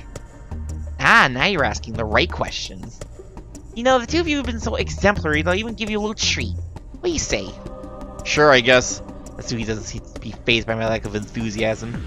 He slowly leans forward and enunciates each syllable with painstaking precision. The independent killings. These mean nothing to me, but Shiguri immediately bolts upright, her eyes glimmering with excitement. Fuck, you must... We're not Narnia and Enemoto. Talking animals do not exist. Shiguri suddenly settles to the ground, but I can tell there's a vital breaking point. What are the independent killings? Past 2 years, 2.5 perhaps, there have been sporadic, brutal murders all around Isamu. Innocent civilians with no relation to one another were massacred in the most terrible deaths, left as bleeding corpses in the streets. The only connection was their time of death, which was always at night, and their autopsies. Death by bloodlust from uncountable lacerations. Uncountable lacerations? My head spins. My vision from the forest this morning re-enters my thoughts. What does that even mean? They were cut to pieces? Skinned alive? Slicing the lifeblood out of them? Natsuki implying that the 3 students of the academy went through something like that? How could no one know about this? Please at their utmost conceal knowledge from the public, lest even more chaos fall in the city. You deserve to know when these things happen. Aishimoto, the last thing you want to do is tell her sheep that there was a wolf in their midst. The way she says this as if she's right and that's all there is to it irritates me. I have to push it away in order to continue the conversation. So you're saying that this case is the same as the independent killings? Did I say that? Then the killer is the same? Did I say that?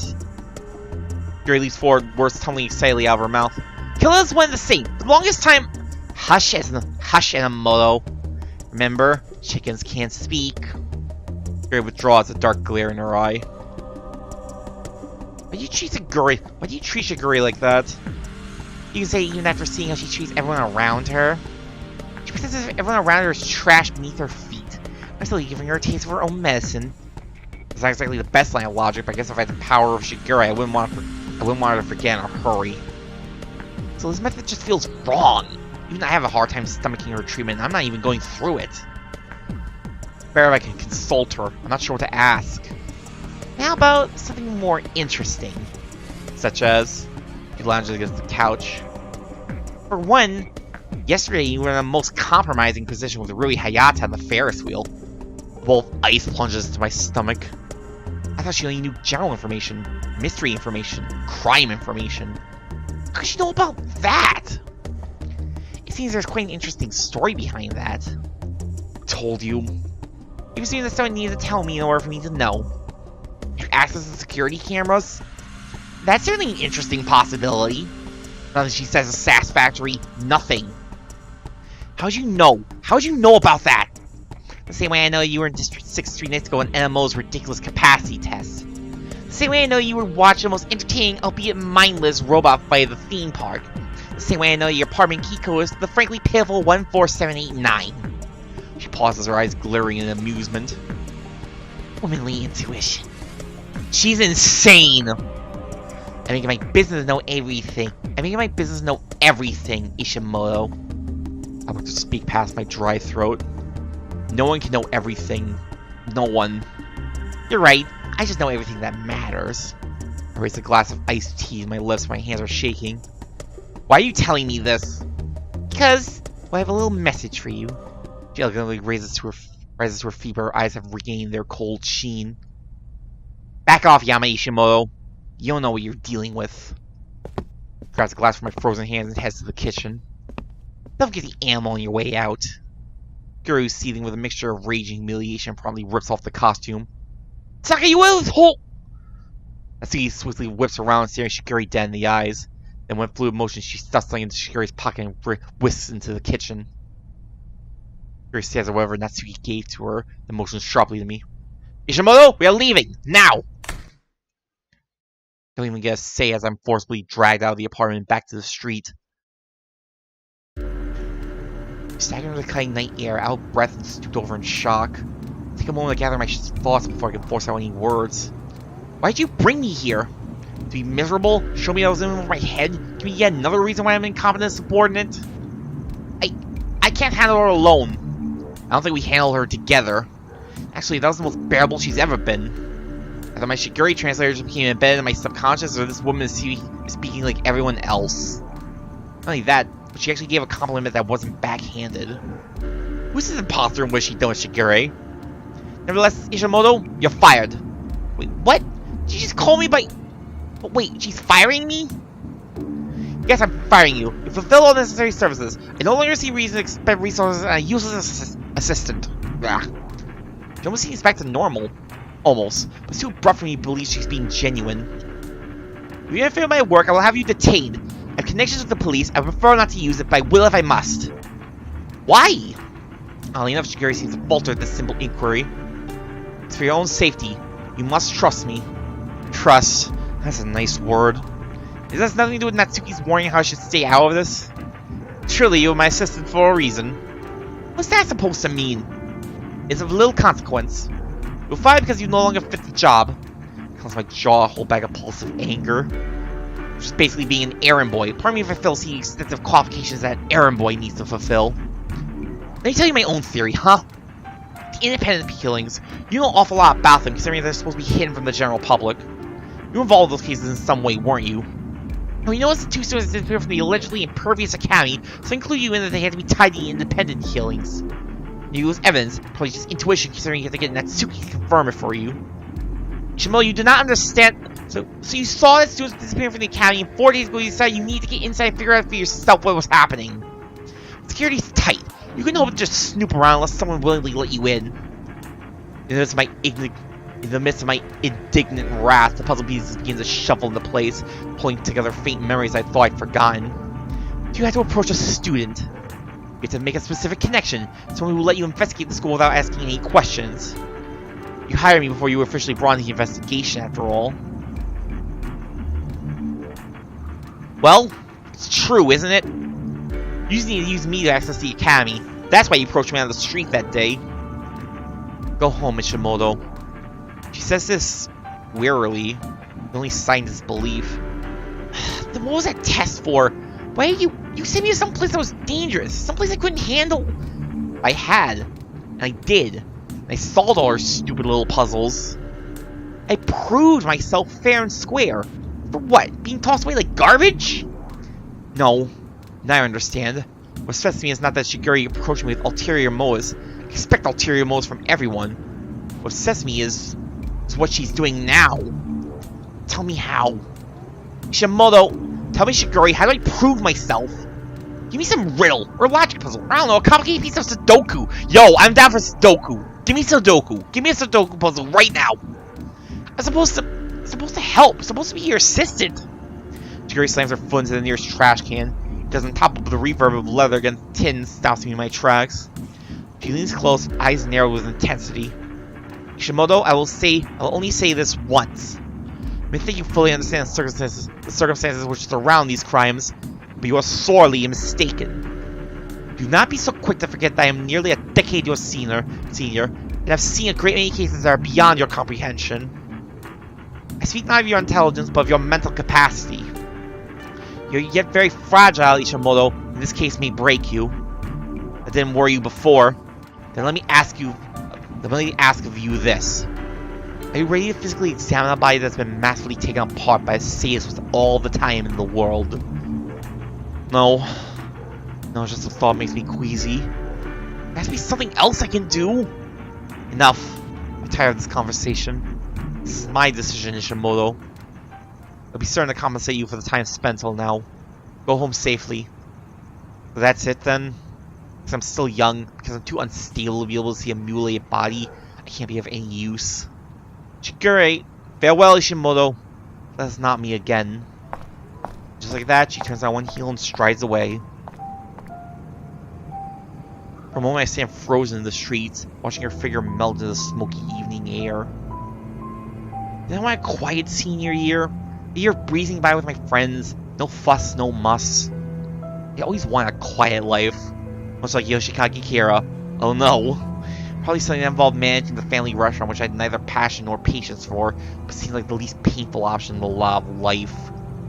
Really, I can't blame Shigure, can't I? No, some part of me still feels like it deserves a better explanation, maybe even a reward. After all, didn't I hear something vital from Natsuki Tanaka? Ah, no, that's right. I'm withholding information from her. Information that I gathered from a confidential informant. If she doesn't trust me, neither have I been trusting her. Anything that can only solidify my decision. I don't know what will happen. I can't predict the actions of the people who are close to me. All that's left is to look around and keep digging. Try pull things together myself, even if I'm just a random student at a random stuck-up school. Which means I need to sort out anything weird that's happened over the past few days. Weird. Such as emails from unknown senders sporadically popping up. Pretty convenient timing when I think about it. Maybe I should just send something random, see how they respond.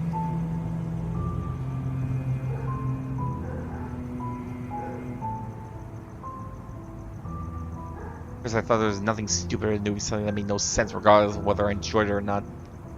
So I changed my mind about that. There are things worth doing even if, at first glance, they make no sense. Things that can be appreciated even if they serve no use. Things that deserve to be given a chance even at their worst. I didn't realize this until too late. Stupid troll wisdom. I appreciate stupid troll wisdom. Keep up that stupid little gag.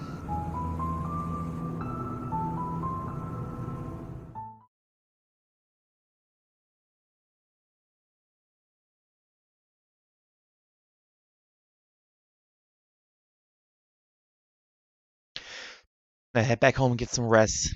It's been a long day. I dream of pools of sludge and laughing bones and shards of glass spilling across the edge of my skin. Waking a cold sweat in my heart thumping against my ribs. For a moment I can only lie there breathlessly, struggling to recollect my thoughts. It's over. Left to do stupid, dangerous things again. No longer have anything to do with those crimes. Unless, of course, it's by my own volition. Throw on my uniform and head to the kitchen, selecting some simple fruit for breakfast as I scroll through my phone. We're in too deep! We're in too deep. We're invested. Looks like I have another email from a mysterious Crimson Crusade. I see. Life as a troll sounds quite difficult. I too would be upset if I was forbidden from forecasting the weather. How do you feel about this development? Plain honest words are a soothing balm in the midst of all the deception I've undergone. Compose a valid response. I don't know. This is the first time I actually felt like it was good, something useful. Now that it's gone, I have nothing. I had another chance to take it eagerly. I doubt I'll get one. I send the message as I finish up breakfast, waiting for a response. This time, though, I'm only greeted with silence. Maybe it was too philosophical. Maybe it was too serious. Maybe they won't respond again. Not that's my problem. It's clear a reply won't come anytime soon. I grab my backpack and head to school. Despite the beautiful weather, the atmosphere is stifling. The entrance is usually occupied by students before class is desolate. Curious, I head to the courtyard. Almost just as empty, when a handful of students are scattered around the corners, whispering frantically beneath their breath. There was a solemn Yahiko on a nearby bench, speaking with an equally solemn boy. It's such an unusual sight that I creep closer, trying to get a hint of their conversation. It's so hard. How's he been? Hanging in there, I guess. He said he wasn't coming today. Why not? Didn't say. He's been spending a lot of time in his dorm, though. Won't respond to me. He just talked with Airi. Airi? Why would that matter? Come to think of it, Airi's always been surrounded by rumors. Even before, people accuse her of being the source for disappearances. If I remember correctly, wasn't that she caused the disappearances herself? Rather, she supposedly admitted this aura of bad luck that indirectly led to their misfortunes. Playing figures is usually unnecessary, but this is getting weird. She talks to Midori, and Midori freaks out, then disappears. There's Toma who freaks out and also disappears. Even Akane. And Shoji too? Yesterday, she came up to him at lunch. He won't tell me what they talked about. But he's also acting differently. I just keep trying to talk with him. Whatever you do, don't leave him alone. Right. See you after class. Yeah, you hang in there too, okay? As always. The boy strides away. Yahiko slumps on the bench, dropping his hand over his eyes. So out of character, I pinch myself to make sure I'm not dreaming. When I decide that I'm fully awake and that serious Yahiko is actually a thing, I approach the bench. Hey. Yahiko immediately bolts upright, all signs of tension melting from his face as he dons his characteristic smile. Why, hello, my good minion! What brings you to this place? That's suspicious, so I prefer that you not know I was just eavesdropping on him. I play along. You know why the school's so quiet? Do I know why the sky is blue? Do you? Do I? He seems back to normal. If this is what his normal state really is. Oh right, I remember. Apparently police said there was some body in the woods or something. It caused a big uproar. Why? Well, it's one of the disappearing students. You remember her? Akane Tsukino? That name definitely sounds familiar. It's not just from the investigation. Boyfriend's a wreck, the poor sap. Boyfriend? Boyfriend? Akane, a disappearance, a boyfriend who was worried sick. She must be the girlfriend of the guy who I fought with the other day. Right, they were blaming Airi for her disappearance. I stepped in and ran in his boyfriend's face. I told him he'd get over Akane in a week or two. Her body was found. Well, what was left of it? What was left of it?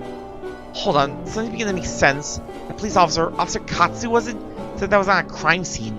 In that case, when was her body found? Tell me. Yesterday, or so the rumors go. Yesterday morning? Yeah, how do you know? An immense wave of guilt washes over me. Akane Tsukino dead. I barely remember the harsh words I spewed at her boyfriend. Shoichi, was it? No, Shoji. How could you be feeling right now? You'll get over in a week or two. I said that. I said that when I thought he was clean and irrational and blaming Airi. Now, she's dead. Really murdering the deaths of the Isamu force without a single soul to mourn her passing. On the bright side, if there is one, I now understand far more than I used to. When Officer Katsu was at the force, when he claimed it was a crime scene, when Shiguri asked me to go look. It's a body had been found. actual body. Hey, you okay, dude?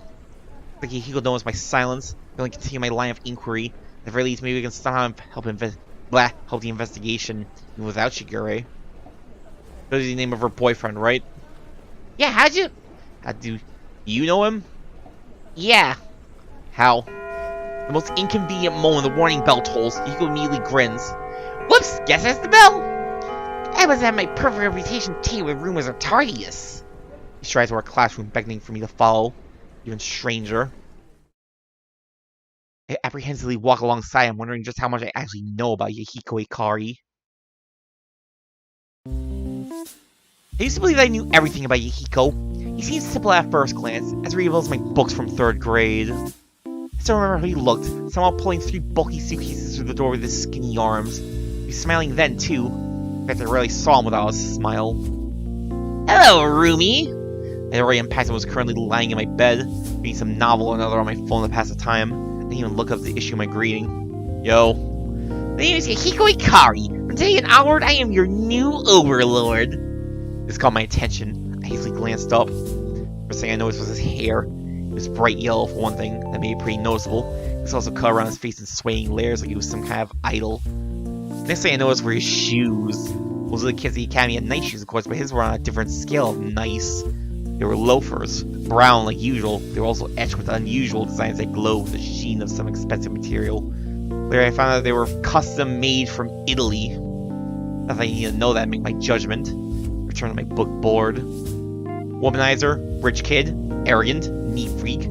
At the very least, his type wouldn't be a terrible roommate, as long as I didn't have to talk to him. I think about it now, it really shouldn't come as a surprise that his parents were higher-ups at Lemon Escape. It's great that nowhere near good enough to get a scholarship, and yet he waltzes into this expensive, prestigious school wearing Italian loafers and probably scars from Sweden. Not to mention that as ignorant as he might be in anything of value, he's always up to date in the latest pop culture and technological releases. Hey, pay attention to me! What does that mean? So, you're paying attention? I expect them to explode in a fit of angry entitlement. Do you know who I am? Do you know who my father is? Do you know what I can do to you? But he did something completely unexpected. He dropped his luggage and immediately raced to my side, his eyes shining. Are you speaking another language? I always wanted a multilingual minion. This is perfect! I met my first impressions from arrogant to crazy. Regardless, this is a pretty good opportunity to have some fun. Huh? Can you, write that all down? You can't write? Does that mean yes or no? So, wait, what? The woman, his face was so genuine that I couldn't help but laugh. Of all the people I met, this guy had to be the most gullible. My name's Yama. Oh, I understood that. Really? Yes, wasn't to be expected. Someone as amazing as me can pick up languages in a snap. I see. You understand this? Yeah! What about this?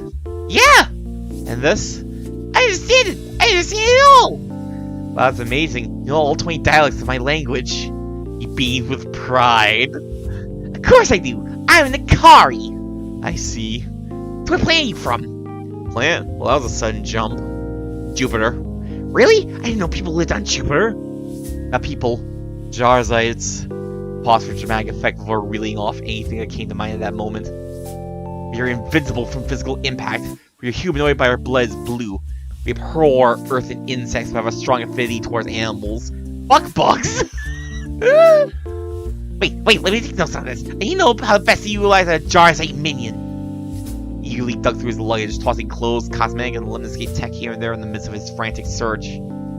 I shook my head in disbelief. Did he actually believe that was from another planet? Okay, I'm ready. Hit me with it. Write down the following phrase. Yeah. This is a joke. This is... funny. In our world, that means you're just messing around. Is he serious? That's what this is. A joke. I'm from Earth. Oh, silly, you're a Jarzite. I was joking. I'm not Jarzite. I'm an actual human. What? Yes, he was serious. He was actually serious. Why'd you tell me you were a Jarzite? This guy would pretty much believe anything, wouldn't he? By providing explanations, he returned to my book. You could almost hit it out of my hands. What about your name? Was that a lie too? What? Your name! Yama! If you want to check, our names are on the door. His face immediately turned blank. I sighed. You didn't see it when you came in? There are two nameplates, Yahiko and Yama.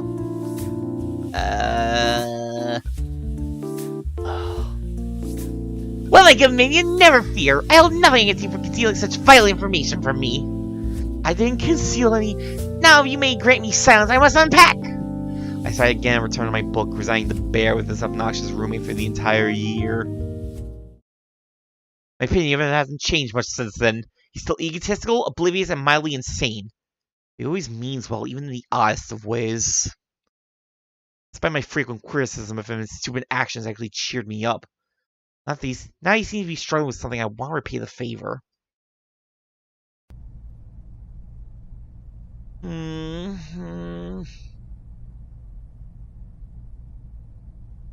Strangely enough, Yahiko doesn't give me a single glance all throughout class. In fact, he's completely silent, speaking only when the teacher calls on him. And his answers are correct. It's enough to startle the entire class. On any other day, it's enough to startle the entire class. On any other day, they'd probably gossip about it. Today, though, there's obviously more important things to discuss.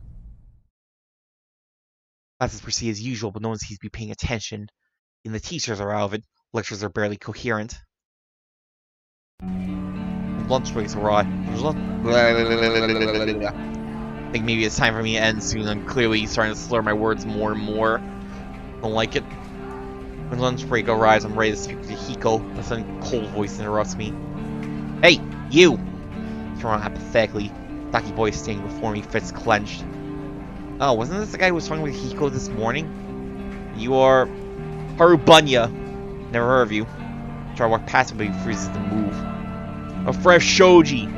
Stop cold at that. I was there when you said those words to him. What do you want me to do? Apologize? That'd be a good place to start, yeah. I feel anger intertwined in the pit of my stomach. You know she was dead then? You mocked him for worrying while she was being murdered. Have you seen the average high school Have you seen them? How can you be their judge without knowing anything about them?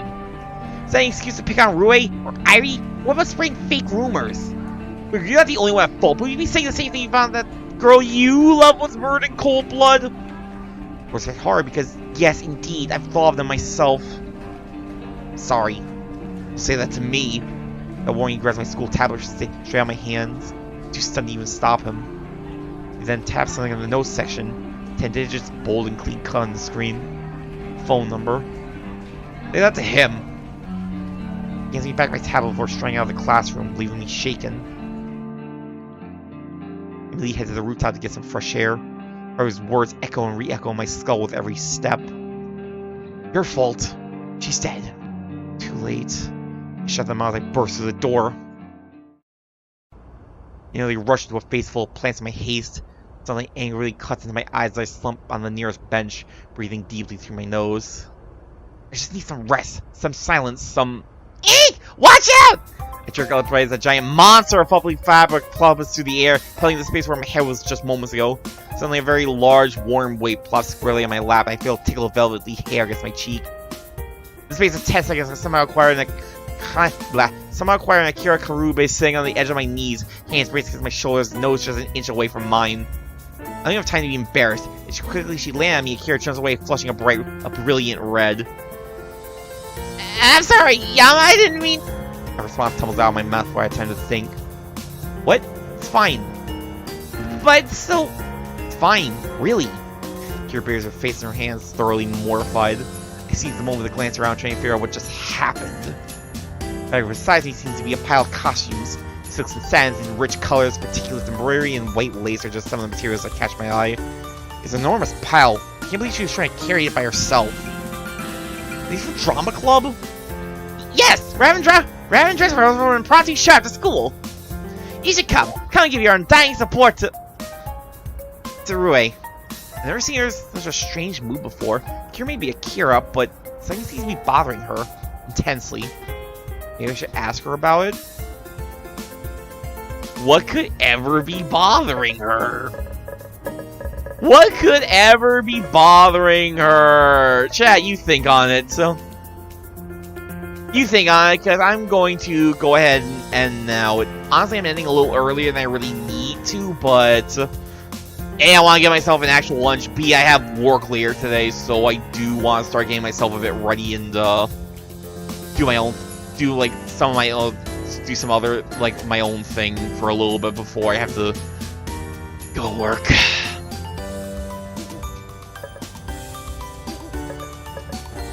I believe. Oh, yeah, saving brain cells, watch none of the government mecha episodes in one playthrough. Never select or input a wrong answer for Shiguri's puzzles. Read all the investigation scenes at school. And the rest will have to wait for now.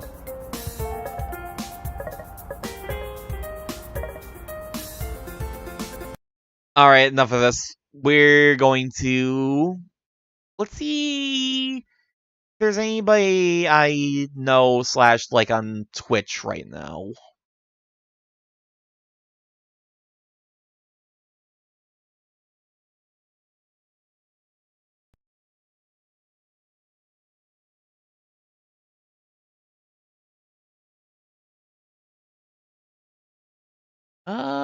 Just out of sheer curiosity.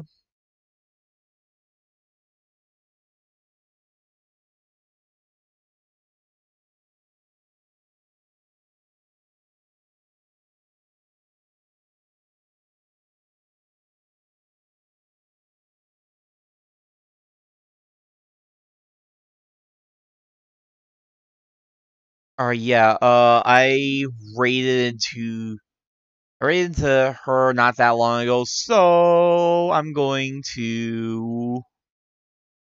Oh, looks like she just started? Sick. Alright, yeah.